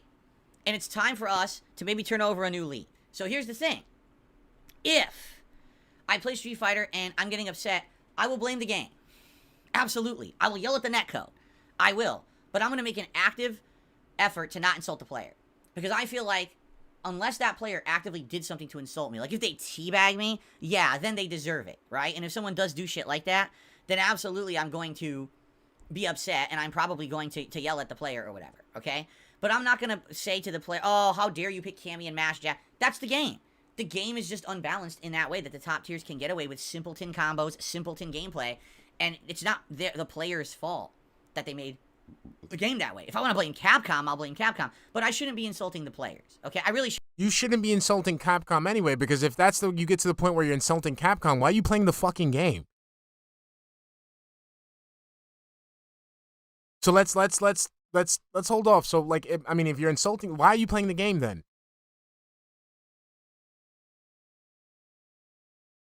shouldn't. If anything, it should be that I have to find a way around it. Now, here's the problem with the characters that I use. It's incredibly hard to get around it. So that's a skill issue. That means you don't know how to do it. That means you're not that good, right? Plus, I don't play enough. If I'm playing once or Okay, so that's another skill issue because you refuse to go ahead and lab in your free time.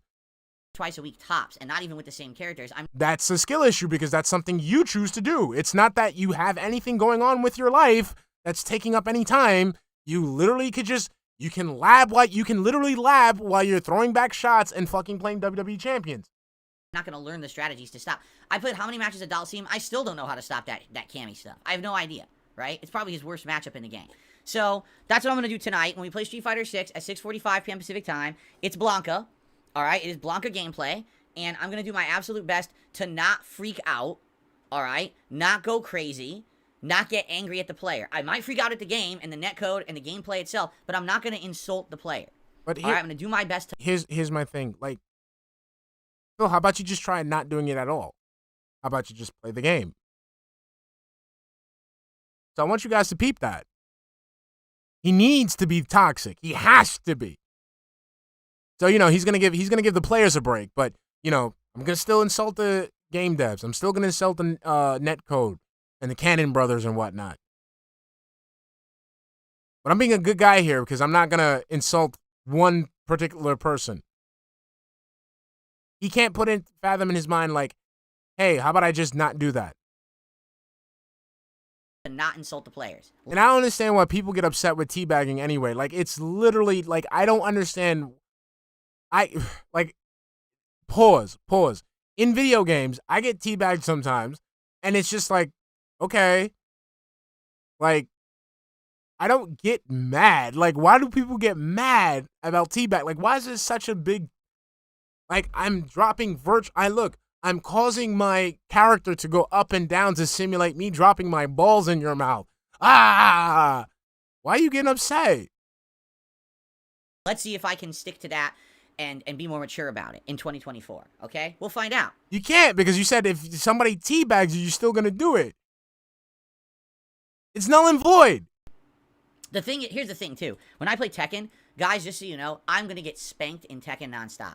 I'm not good at the game. I'm going to be starting, like, from the bottom when it comes to Tekken, all right? And basically, the way I see it is I'm going to take my licks, but hopefully I'll get really, really good at the game if I practice. And if I don't, yeah, like I was saying, too. I'm not expecting to do well in Tekken. I don't get if upset I do well at in Tekken, teabagging. It's just like, okay. All right? But in Street Fighter, I put so much time and effort into it already. Yeah, it is frustrating when you get to the point where I've been playing 7 months and I'm still beaten by basic stuff by top tiers. It's like, oh, my goodness. Skill so issue. We'll see how it goes tonight. Scrub quotes. Check out my stream tonight. I'm sure you'll find tons of stuff to quote that won't be me insulting other players this time around, okay? Yes. Nice. Okay, ladies and gentlemen, this right here is the Kabuki Theater where he's trying to get scrub quotes to basically capture Phil while not being toxic and possibly get some free engagement.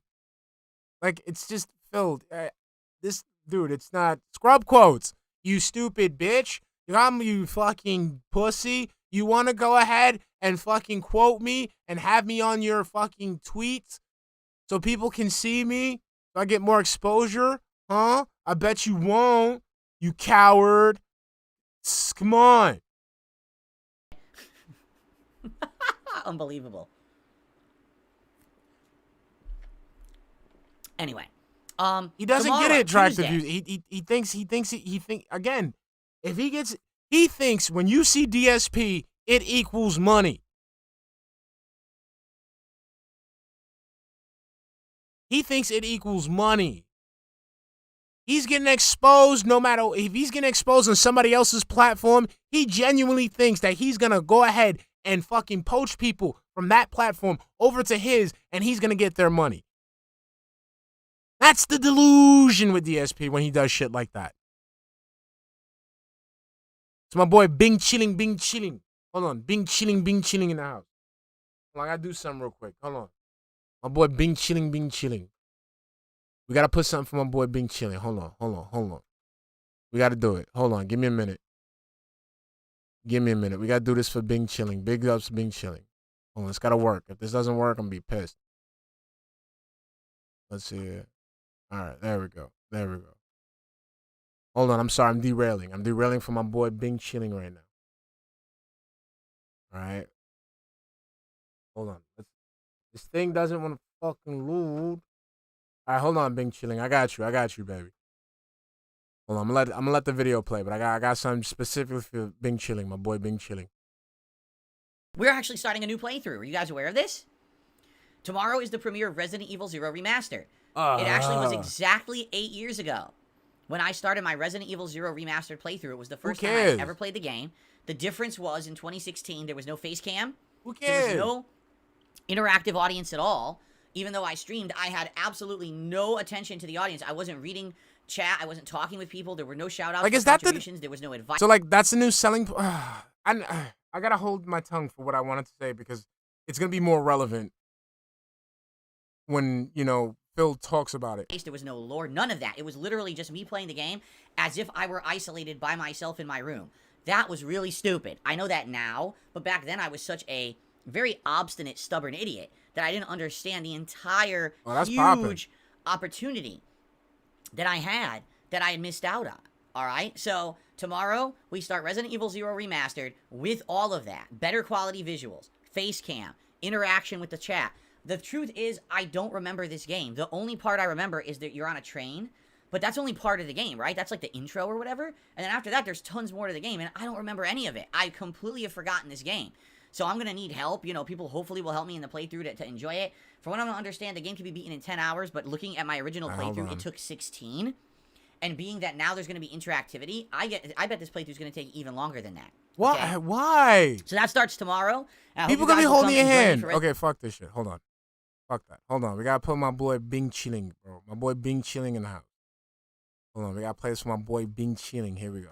Let's go. This is my man's right here. Topic Records, holler at me. My shit right here. 金钱看齐，墙上写着“秦香莲的32岁了，转个当朝，驸马郎的旗帜王啊，满皇上的徽2岁了，转个当朝。金钱看齐，墙上写着“秦香莲的32岁了，转个当朝，驸马郎的旗帜王啊，满皇上的徽2岁了，转个当朝。” Your time is up, my time is now. You can't see me, my time is now. It's the franchise, boy, I'm shining now. You can't see me, my time is now. In case you forgot or fell off, I'm still hot, knock your shell off. My money stacked fat, plus I can't turn the swell off. The franchise doing big business, I live this, it's automatic. I win it, so you hear those horns, you finish. A soldier, and I stay under you fighting. Plus I'm storming on you chumps like I'm thunder and lightning. Ain't no way you breaking me, kid, I'm harder than nails. Plus I keep it on lock like I'm part of the jail. I'm slaughtering stale competition. I got the whole block wishing they could run with my division, but they going fishing with no bait. Kid, your boy hold weight. I got my soul straight. I brush your mouth like Colgate. In any weather, I'm never better. Your boy's so hot, you never catch me in the next man's sweater. If they hate, let them hate. I drop your whole clan. Lay out down for the 3-second tan. Your time is up, my time is now. You can't see me, my time is now. It's the franchise where I'm shining now. You can't see me, my time is now. 金钱看齐，墙上写着“秦香莲的32岁了，转个当朝，驸马郎的旗帜王啊，满皇上的徽2岁了，转个当朝。”金钱看齐，墙上写着“秦香莲的32岁了，转个当朝，驸马郎的旗帜王啊，满皇上的徽2岁了，转个当朝。 Sorry. I had to do it. I had to do it to him. I had to do it to him. Sorry. Shout out Bing Chilling. Bing Chilling. You know what it is. You know the vibes. You know the vibes. Resident Evil 0 Remastered should be a great playthrough starting up on the daytime stream. Tomorrow night, Tuesday night, Like a Dragon, Gaiden, Endgame. And I mean it, because I spent so much time trying to do the arena stuff, or the Coliseum stuff, and it seems like I've hit a wall, and there's no real way to do it. So the first thing I'm going to do tomorrow night is see if I can go recruit more people at this, I guess, in the casino. Slayer had told me if you go to the casino, you can actually get even better people for your team, like platinum rank. Thank you, Slayer. All right, if I can't level them up, I'm gonna spend like a half an hour on it. If I get nowhere, Thank you, forget it. Slayer. We're just going into the end game story because I need to beat this game in the next week. So we'll see how it goes. I'm definitely hoping for the best, but there's no guarantees. We'll see how it goes and go from there. But hopefully, end game content of Like a Dragon Gaiden tomorrow night, and then on Wednesday it's gonna be more Baldur's Gate 3 and more Sea of Stars because Sea of Stars went so well last night. Yeah, because it's the remaster, Raziel. Yes, that means no Call of Duty this week. Oh darn. Yeah, I'm foregoing it this week. Okay. I'm off from streaming on Friday. Excuse me, I'm off from streaming on Thursday, as usual. When I come back on Friday, it's more Baldur's Gate 3 and Friday Night Fights of Street Fighter. Saturday, it's going to be more Resident Evil 0 paired with, hopefully, the conclusion of Like a Dragon Gaiden. Okay? Sunday, it's my first react show of the new year and Sea of Stars. Okay? No, let me take that back. Sunday, it's the first react show of the new year, and it's my late night session where I'm not going to be streaming because I have to film private react videos for my patrons for the month. I have to see how many I have. If I only have like one, then I might not have to take the night off. If I only have like one. But I have to confirm, because it's actually going through today. It's the first of every month when the patron pledges go through. So, I have to see how many go through, how many videos are requested. If I get 2 or 3 videos requested, then I need to have the night off. If I only get like 1 video requested, I can probably squeeze that in, and then we will stream Sunday night. So either no stream on Sunday night or Sea of Stars, we'll see. But then, starting on Monday, it's my year-end series. So how it's going to happen is on Monday, it'll probably be Baldur's Gate 3, and then that first night stream will be the most disappointing games of the year countdown. Okay? And then on Tuesday, it'll probably be Resident Evil 0 Remastered, and probably that night, I will do the Game of the Year awards, my picks, and then the player's choice, meaning your viewer's choice for the best playthroughs of the year. Probably the first hour will be Game of the Year, and the second hour will be your viewer's choice for the year, okay? So that's exciting to get through those year-end series there. It'll be like, I think that's like January 8th and January 9th. And then on the 10th, it'll probably be more Baldur's Gate 3 and probably Sea of Stars, and that's the streaming week. Now, I know this sucks because it means I'm only going to get to play Sea of Stars once. I'm only going to be playing Street Fighter once. You know, hopefully I finish Like a Dragon, and again, it means no Call of Duty.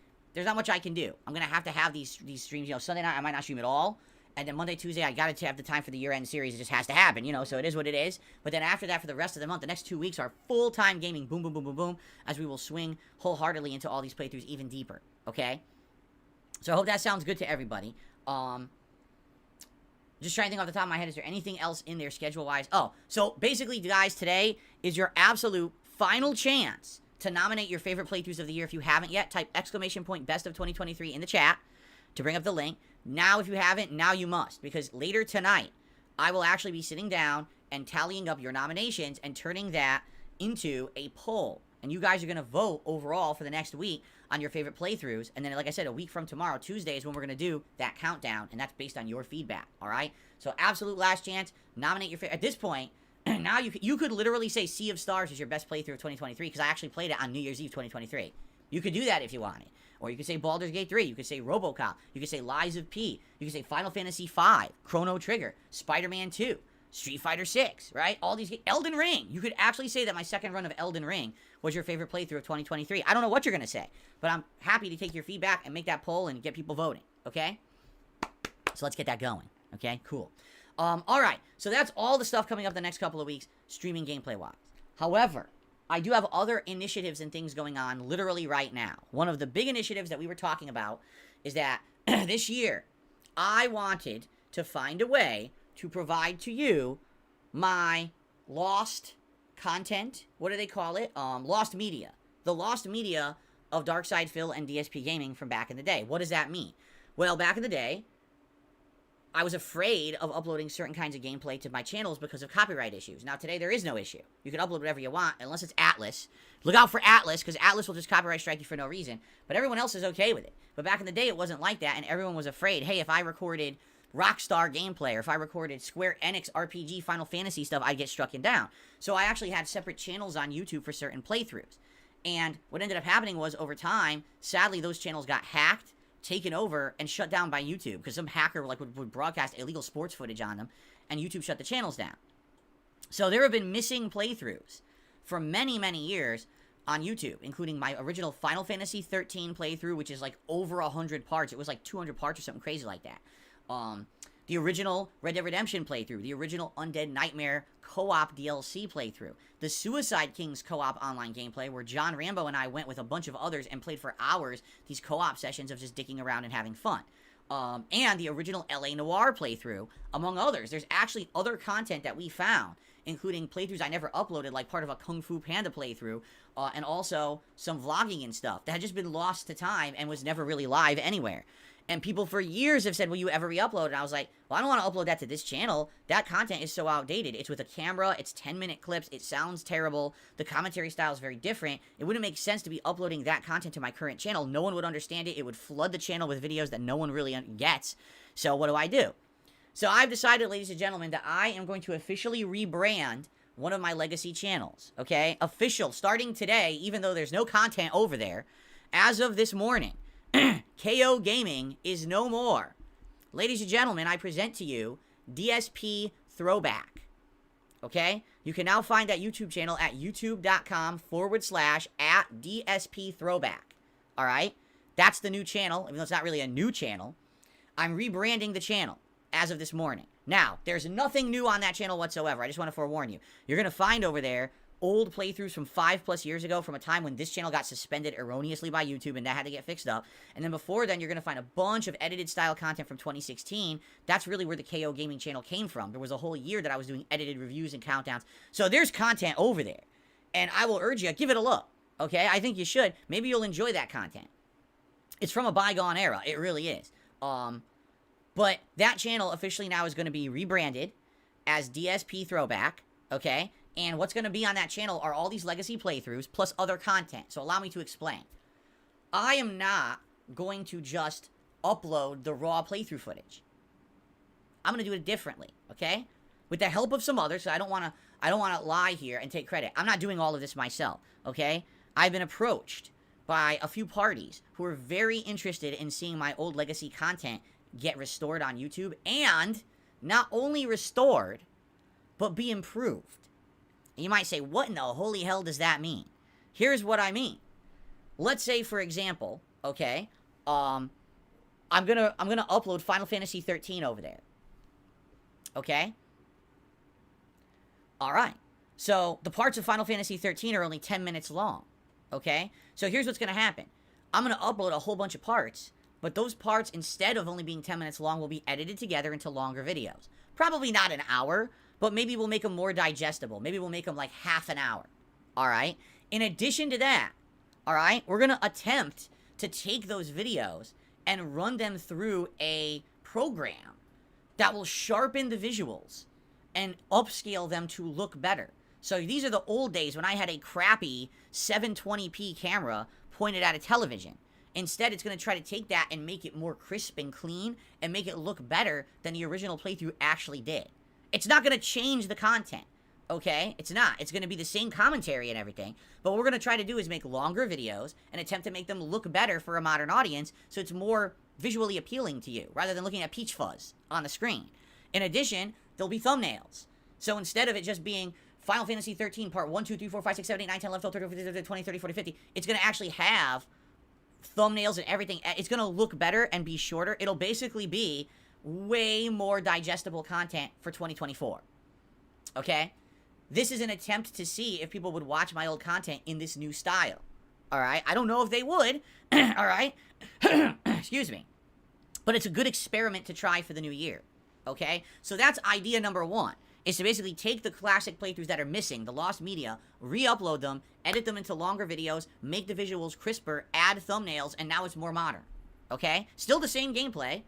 Still the same commentary, but it'll be a new way to experience that content. So that's number one. Number two, since the whole rebranding of the channel now is DSP Throwback, the whole idea is to kind of experience what old-time YouTube used to be like. So what I'd like to do is from time to time go on that channel and maybe do a random stream where I talk to the audience and explain to everyone what it used to be like 15 years ago as a YouTuber. How different was the site? How different was the uploading experience? What was it like interacting with people in the comments? What was the general vibe of the site, right? What were the problems back then with being a YouTuber as opposed to today? What was it like if you wanted to make a living on YouTube? Was it even viable? Well, you know, things were very, very different back in the day when you started on YouTube compared to today. So that could be really neat to every once in a while. I'm not saying this would be frequently, but every once in a while. Hold on. Okay, I was letting it rock because I wanted to let him. Okay, so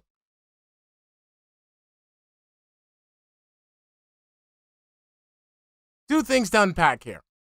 Okay, two fucking things to unpack here.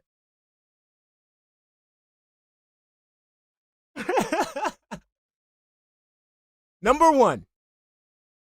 Okay. This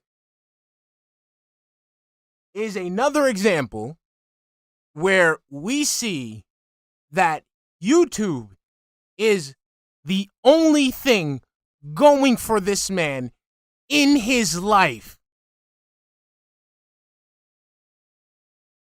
Now, we know the obvious. He's triple dipping, you know, trying to add revenue. Let's put that to the side. That's obvious. That's money's always going to be a thing with DSP.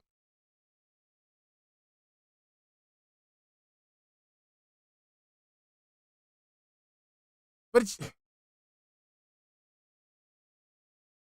like he has nothing but fucking YouTube. He has nothing to show for his life except YouTube.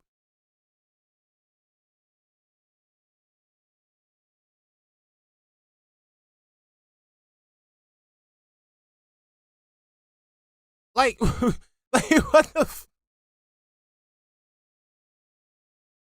like, you gotta put it into perspective. Like, it's just like, okay, guys, like, I have a new thing that I'm doing. It's not like a new form of content. It's not like it's a vlog, new vlog or anything. It's just YouTube shit.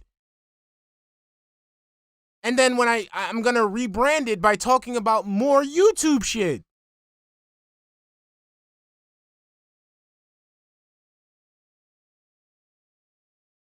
The second thing.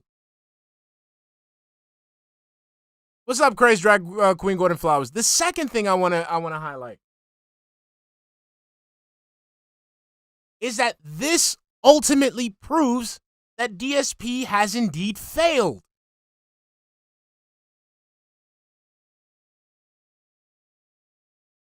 Because his brand now, because the content that he's pushing out now is about how he was successful back then. So it's not like he's making any new content. It's not like he's going into a different direction.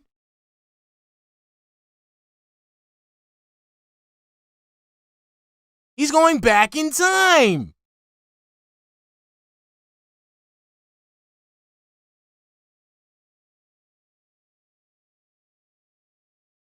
So right now, DSP, again, like I say all the time, social media is an advertising marketplace where you promote and expand your brand.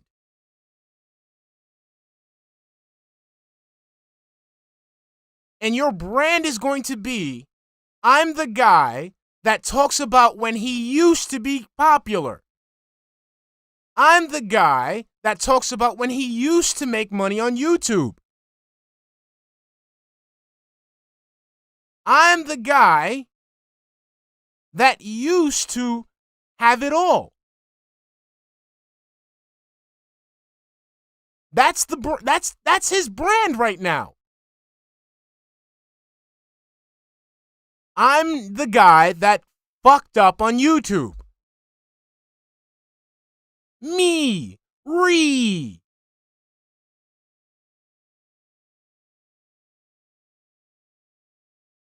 So no matter which way you spin it, DSP, we can effectively call you a failure.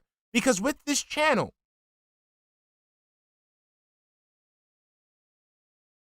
no matter which way you spin it, it doesn't look good.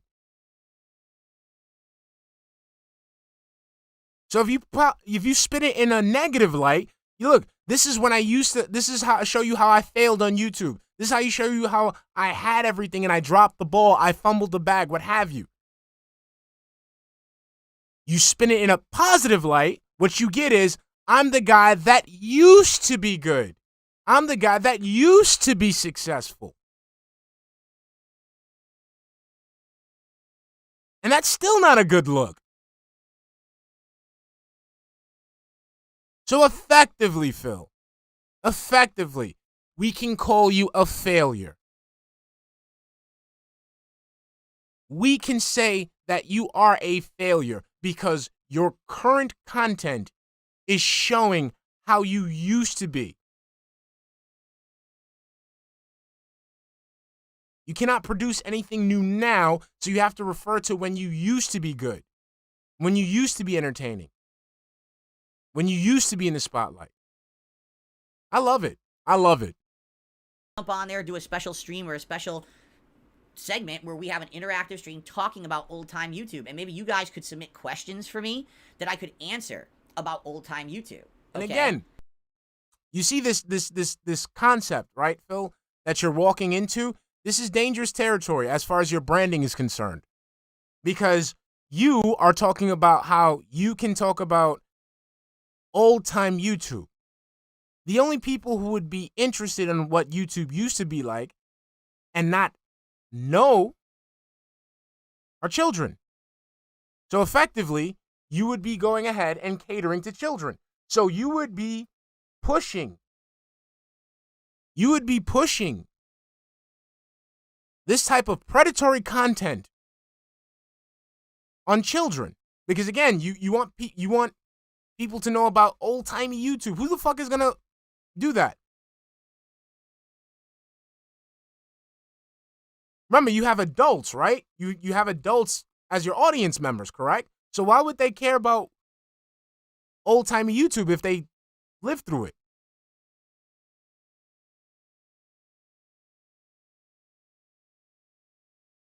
The only people that would even be attracted to something like that, out of curiosity, out of interest, would be children.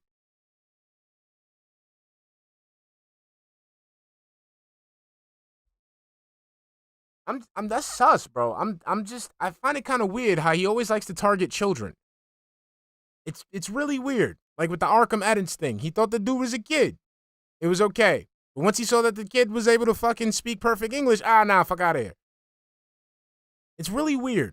That's idea number. And then if, the guy can't be a child, he must have a mind like a child. You got people like fucking, one of these motherfuckers. 2. Now, here's idea number 3. Now, this one is very interesting, but I don't know if you guys would be interested in it or not. But here's idea number 3 for that channel, okay? And I just came up with this one last night, okay? Once we actually have some of my legacy Lost Media playthroughs up on that channel, I could do a special stream, maybe every once in a while, again, not frequently, but every once in a while, just for variety, where we go back and we actually do a live react to my old playthroughs. Okay, so basically, the retrospectives that he does here, the boring retrospectives that he does here, he wants to do it on that channel. And again, swear to God, I have not seen this. I can already tell memberships are going to be involved. I can already talk about, I can already see it. Memberships are going to be involved. I watch myself play the old games and react to my old style of commentary, my old style of gameplay. Okay? I know I'm going to cringe like crazy at my old commentary and shit. You've seen it yourself. When people say, hey, here's a clip suggested, and I watch it, I'm like, oh, God, I can't believe the stuff I used to say for a different kind of audience back then, right? So how cool would it be to see 2024 41 to 42-year-old Phil commentate on 27-year-old Phil playing games and being an irreverent, over-the-top, immature, offensive asshole, right? Phil, let's repeat that again. 40-year-old Phil looking back at 27-year-old Phil. immature 27-year-old.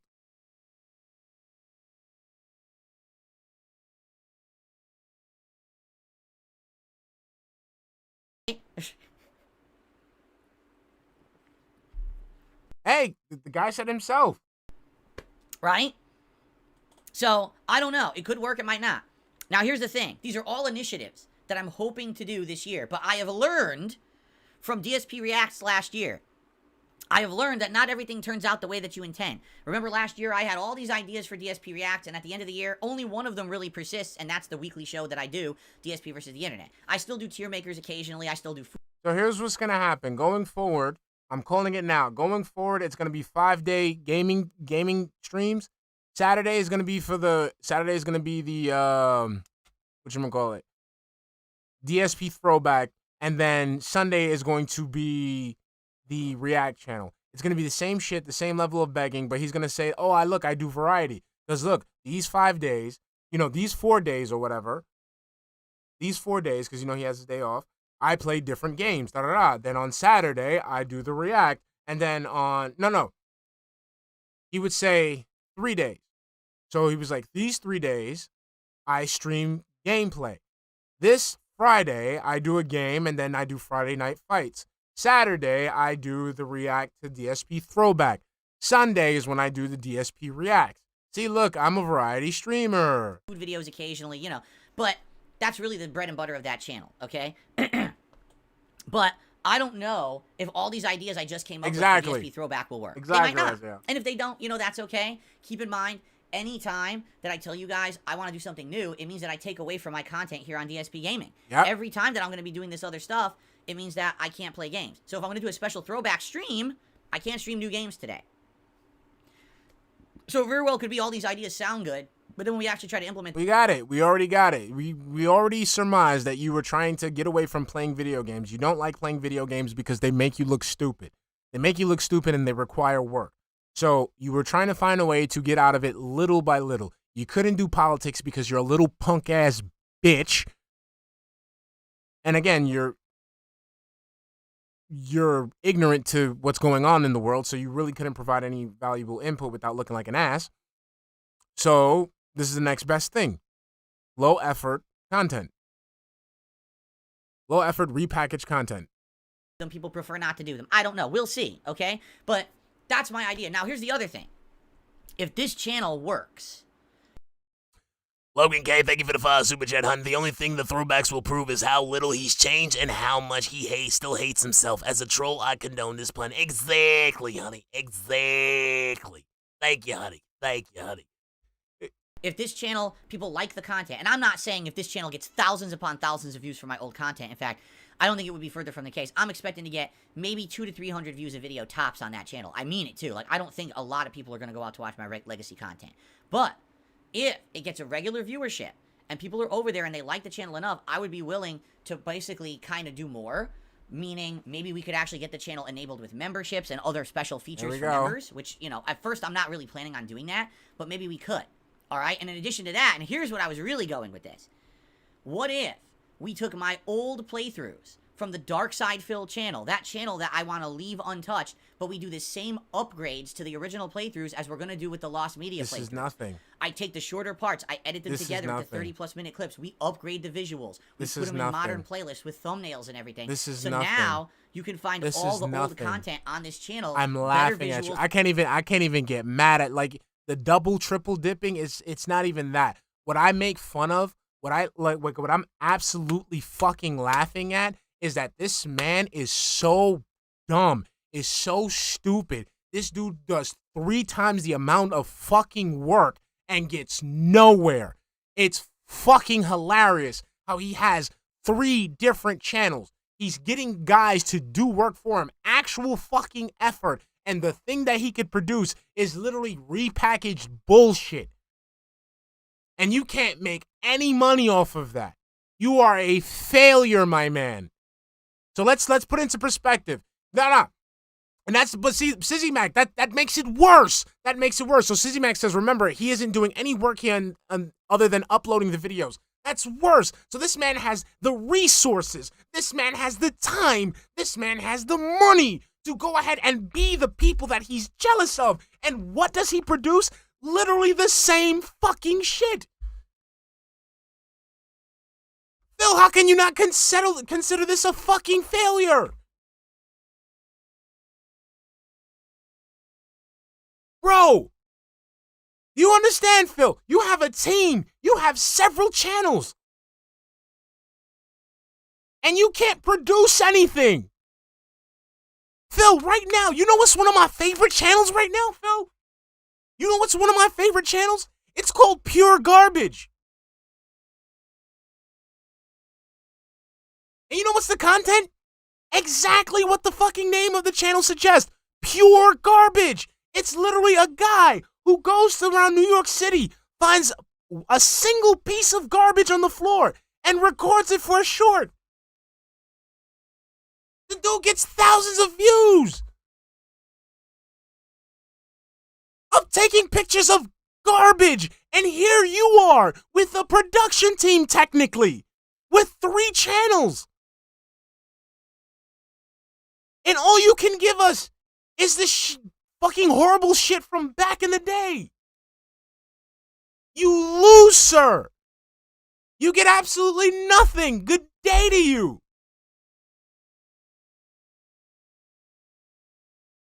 You have people who stream nowhere near as long as you do, and they get their gameplay hosted on fucking Disney XD. There are streamers who get their gameplay hosted on an entire channel on Pluto TV. Here you are, 15 years. 15 years of doing this shit. And you can't produce anything of value, my man.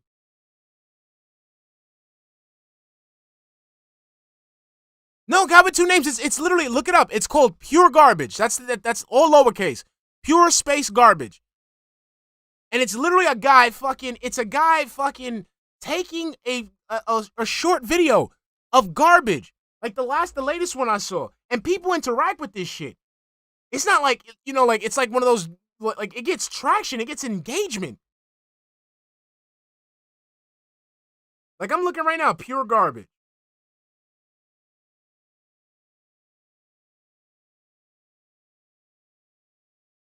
Nah, I just saw it. Don't lose me.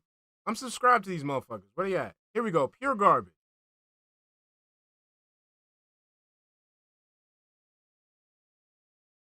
Bro.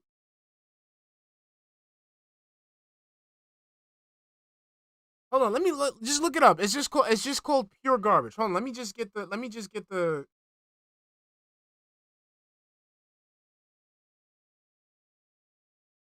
me copy this link right here. Let's continue. And easily accessible, and it's not disjointed and messy. You don't have to go to 10 Yeah, channels. Viking Gaming, that's it. Darksydephil for this, DSP Gaming for this. Oh, where's the Lost Media? It would all be on that one channel, okay? Because there's about 2.5 years of content on the Darksydephil channel that no one watches anymore. People reference it all the time and enjoy it, but that's it. And the titles aren't good. It's just like a pack of Newports on the street. A pack of dude, and this shit gets 1,000 views, 2,000 views. And you like I want you guys to think about it. I want you guys to think about it. We live in a world, like I'm almost to the verge of tears right now. We live in a society where people are entertained by absolute literal fucking garbage. And this man can't capitalize on that.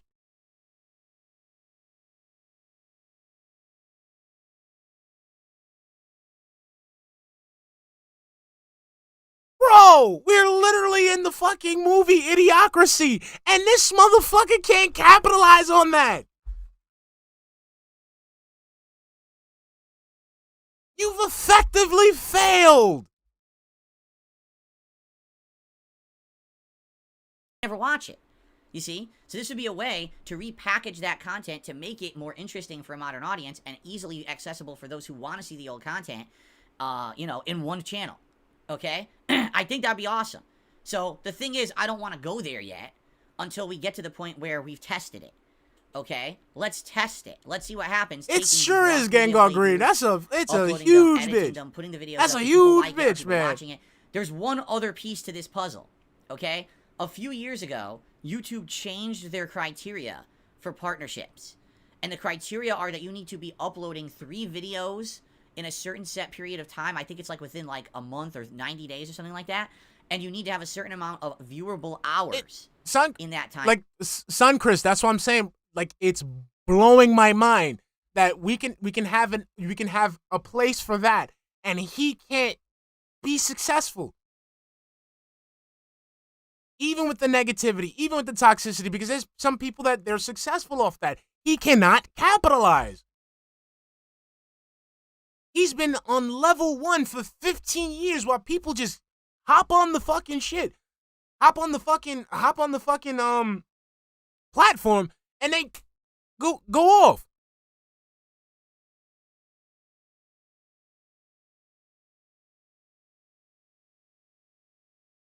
It's nuts. He can sit here and have people do work for him.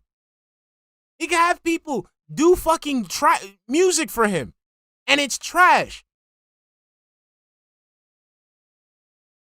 You see, have someone like Meerkat, someone like Darksy come in. Drop 1-2 tracks. Boom.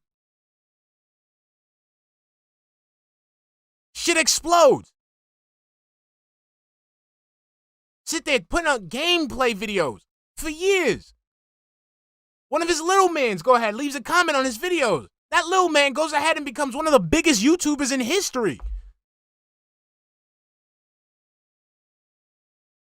Like, what is your damage, son? Why can't you succeed?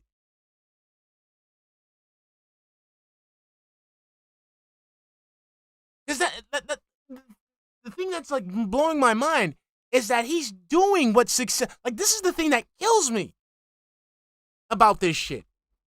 Because this is what adds to the incompetence. He does what successful people do. Some people don't want to admit that. But Phil has some habits he has certain habits that successful people have. He fucking carries out those habits flawlessly. And he can't succeed. He understands the concept of preparation. He understands the concept of consistency. He understands the concept of, marketing. And he can't use any of that shit to his advantage.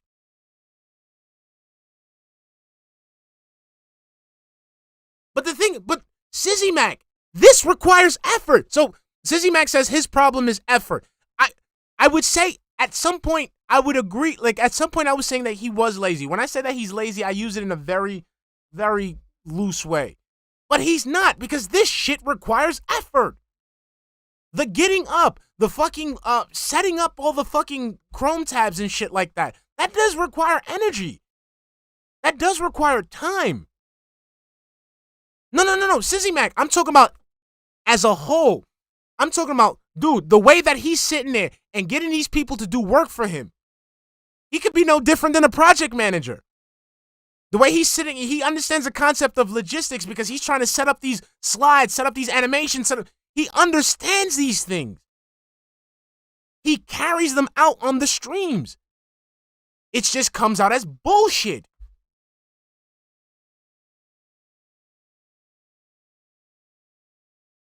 That's nuts to me, bro. Like I said earlier in the stream, he understands the concept of a roadmap. Because he's sitting there telling you, okay, guys, I'm letting you know about some stuff that I'm doing, some stuff that, I'm trying to get worked out, and some stuff that's going to happen down the line. He understands that. I know, it's mind-blowing for me, man. It's fucking, it just reminds me, for some reason, he's like the white equivalent. Like, there was a Tyler Perry had one of these Medea plays, right? I forgot which one it is, right? And Medea was like basically giving a talking to one of the, characters are drug, stereotypical shit. And Medea said some shit. Medea said, because the kid was a drug dealer. And she's saying, look, you know about drugs, right? You know how to buy it, cook it, cut it, weigh it, sell it, add it up, this and that. Why don't you just run a business? He's the white equivalent of that. You know how to get up, set up streams. You know how to collaborate with people to get shit done for you. You know how to market, present yourself. Like, why can't you just do it right and just make money?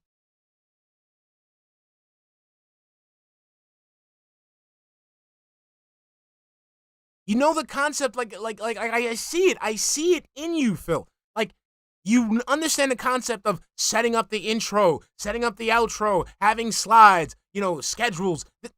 Bro, just do it right and just let the money pour in. All this extra fucking kabuki theater bullshit requires work. Wouldn't it just be easier to do shit the right way and just let the money come in as it should? Frame, and you need to have a certain amount of subscribers. Well, I have almost 20,000 subscribers on that old channel. So even though I rebranded it to DSP Throwback, it still has like 19,000 subscribers. What it doesn't have is new video uploads because I've uploaded nothing to that channel for 5 years. I know what I'm talking about. And it's got almost no viewable hours because no one's watching the dead content. No, it's like, no. See, but Alive and Well in Israel, this is the thing. This is the most dangerous thing about people like Phil. When you underestimate him for being stupid, that's what they take advantage of. Like, again, this doesn't, like, successful people do this shit. They do this shit. He carries it out. If he didn't, we wouldn't have a show to be watching every day. He understands the motions. He just doesn't put them out.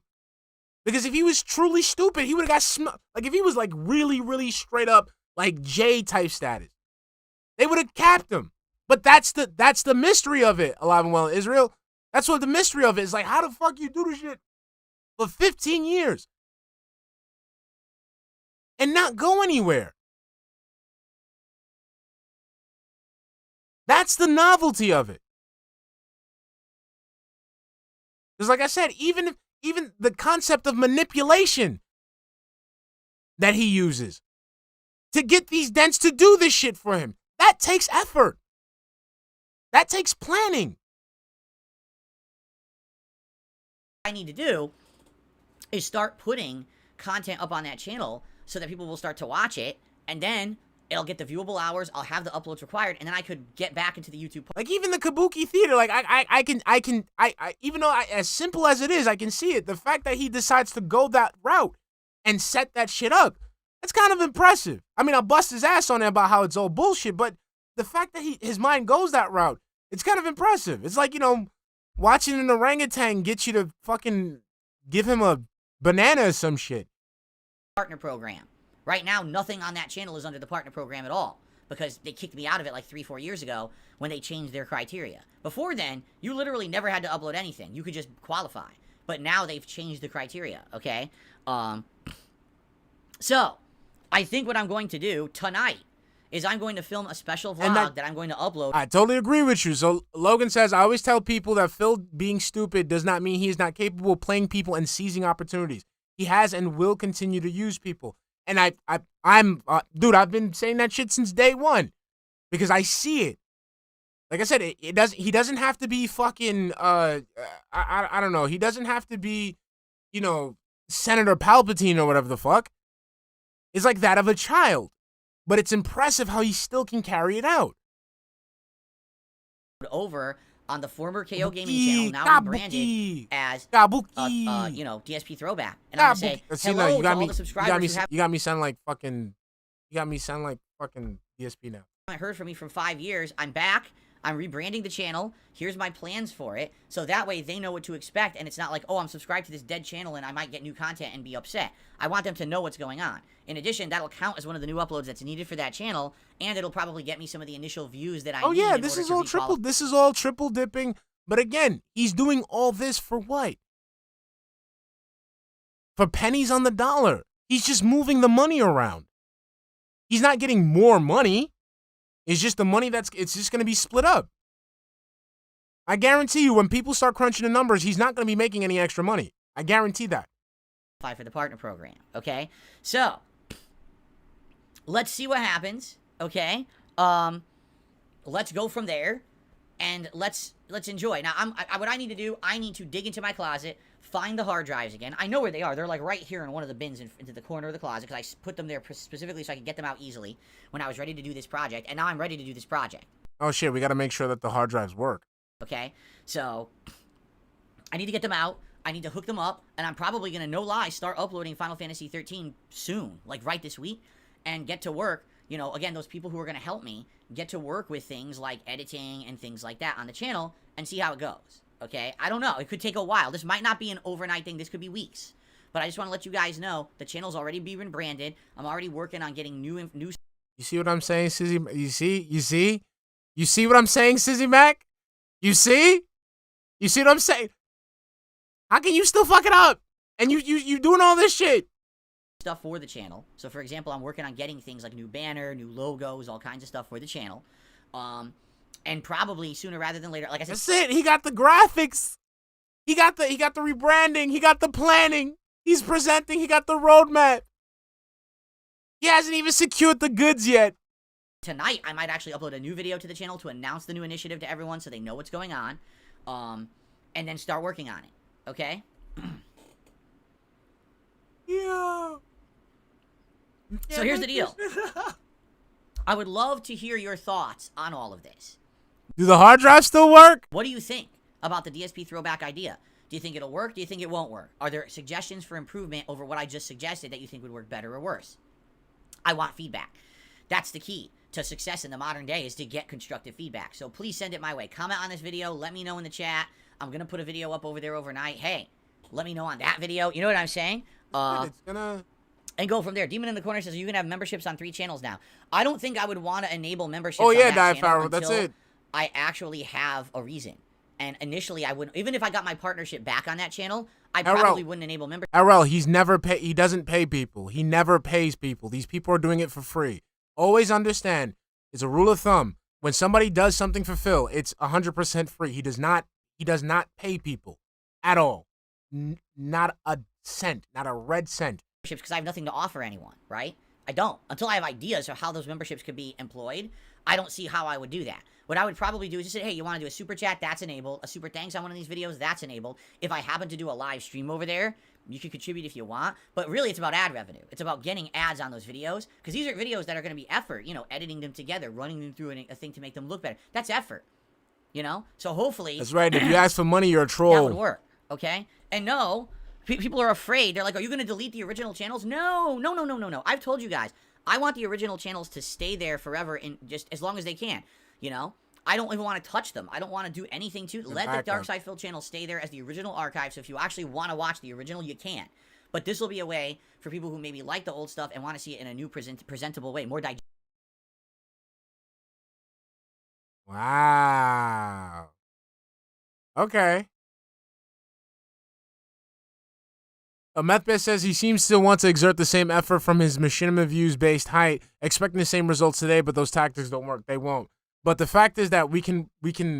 Okay. So I can cross-reference. I have a point of origin. Okay. Thank you, DSP. Digestible way to do it. For those who've never seen the old content and want to see it in a more modern way, they can watch it here. Hellro, this man monetized his friends. He monetized a video of his friends airing legitimate grievances at him and used that opportunity to basically discredit their grievances. He has no soul. I told you, this is why I don't feel bad for anything that happens to DSP, no matter how severe it is. Because at the end of the day, this man does wrong. This man does wrong and goes out of his way to make the world think that he doesn't do wrong. He goes out of his way to take and take and take and take and take and not give anything back. And no matter what the expense is at the other person, He doesn't care. He's still gonna take. The dude does not have, like I said, the dude has no conscience, none of that shit. You see? But I am not going to be destroying the old content in any way, shape, or form, nor is this any kind of a money-making deal. It's not. Like, for me, if I make $100 extra a month on this channel, that would be cool. You know what I mean? It's not about that. For me, all that effort for an extra $100 a month. Again, like, dude, failure. it's like I want to have my content viewable and accessible, and people have been asking this of me for many years, and I just haven't really worked on it, and now it seems like this is the time to kind of put effort into it, that I can do it. Okay? There you go. Now, eventually, if we come up with ideas, hey, let's do memberships, let's do this, great, but I don't want to jump that gun. It's not about that. It's not about immediately jumping into a new revenue stream. It's just not. It's more just getting that stuff out there for posterity purposes, making it accessible. Okay? See, and you guys thought I was full of baloney. Seriously. You are. You thought I was completely full of baloney when I said I had new stuff coming. You're like, Phil's just blowing smoke up our butts. Day 1, January 1st, here we go. Right? Now, by the way... Day 1, what's the new announcement? I'm going to give you the old shit. This is only the first thing. Okay? This is literally only the first thing. I don't understand how... I don't understand... What else could you what else could you give me? Like you're giving me shit that you already given your audience before. What else are you gonna give me that's the same? I have other things already in process. All right, for this year, working, and one of them you will actually possibly begin to see within the next few weeks. And I have not alluded to this at all. You guys have no clue what this is. I don't know, Boo. I'm not trying to say. I want it to be a shock. I want people to be blown away. So I'm not going to say a word about it. I'm just going to say something new is coming soon. So is the interview. That's it. That's all I'm saying. People are already freaking out in chat. Hype. It's level 2. I know. It's the level 1.5 podcast, right? He's getting a second cat. Oh, God. Go ahead. Speculate. Have fun with that. We'll see. But I'm telling you, there's something new coming. Unless something happens. I hope not. But there's something new coming in the next few weeks, and I'll let you know, because it's going to be exciting, it's going to be fun, it's going to be hype. I know you guys are going to get excited for it, so I'm not spoiling, but I'll let you know when I'm ready, okay? Right. So we'll see today. We'll see today by the way that Phil acts if it's actually the documentary. Like I said, the documentary, I don't care which way it's going to go. I genuinely don't. The fact that Phil's getting the exposure, that's the only thing I care about. That's the only thing I care about. I'm ready to go and to talk about it and to do this new thing. Okay? And that's not the only thing either. There's more. There's a lot in process for 2024 that I'm just not privileged to talk about yet until things are further along and or I'm ready. Like I said, I'm the kind of guy, I don't want to tell you a story halfway into it. I want to tell you a story when the story's over. I'm hyped for it. I'm just hyped for it because it's just another chance to watch Phil mold. That's it. That's the reason why I want to see it. My big thing is like I wanna lean into it. So let's say Phil did reach out to Mike, and Phil is working with Mike to do this. Doesn't this go against what he wanted in the beginning after the side scrollers fiasco? Didn't he say that he wasn't gonna do this type of stuff anymore because there was no point, because he's already given his answer about his life and this and that? Like, I don't get that. So again, you do this to yourself, dude. What's up, Suds? How you doing? You do this to you do this to yourself, man. Story. No matter which way this goes, you did it to yourself. Right? So why would I spill the beans about some of the things Why would you bring it up, you fucking dumbass, in the first place? Again, this is something, see, fucking Alive and Well in Israel got me fucking self-conscious now, okay? The Kabuki Theater, right? Every time you do this, you let us know that this is something that you are enacting. This is something that you are doing. This is something that you want to happen. This is a form of manipulation on your end. And I don't know what it is. Maybe it's your ego. Like you love the fact that you putting some, you're playing your 4D chess on your fucking checkerboard or whatever. But you revealed too much, Phil. So when this shit goes down, we're going to know why you did it. We're going to know what you expected out of this. Like, just stop doing this, man. I'm working on until it's solidified exactly how they're going to go down, what they're going to be, right? I don't want to do that. I don't want to overpromise and underdeliver. So, you all speculate as much as you want. Go for it, all right? But I'm not going to spoil all, but so DSP throwback is step 1, and that's going to begin work tonight. I'm probably going to make a video for it tonight, and I might even start uploading videos tonight to get the ball rolling, okay? I'm not saying new videos will appear on the channel overnight. They won't. I want you guys to know it's going to take a while. Like I said, this is the best because let's say even if it doesn't go down. Like, my thing is I personally don't, like, no matter which way this goes, it works for me either way. It works for me either way. Like, there's a possibility that this shit might not even get off the ground because DSP is so difficult to work with. We're going to hear DSP's fucking narrative, and then we're going to hear the truth from Mike. It's going to be funny. If this shit goes down, no matter which way the documentary is, it's going to be funny. This is going to work. This is amazing.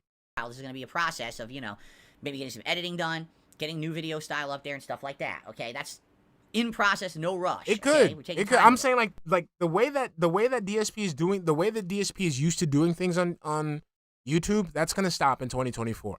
I'm not saying DSP is going to be the end, but the way DSP is comfortable doing things on YouTube, that's going to stop in 2024.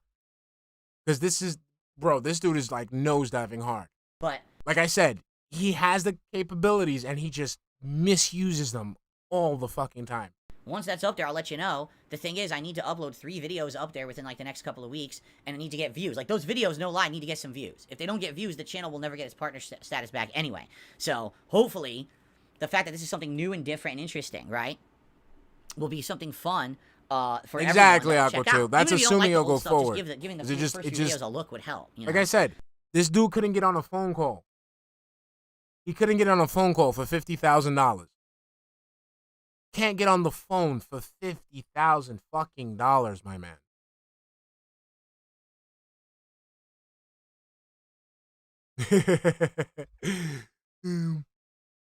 He couldn't get on the horn for $50,000. You guys think he's gonna be able to get a fucking documentary into production?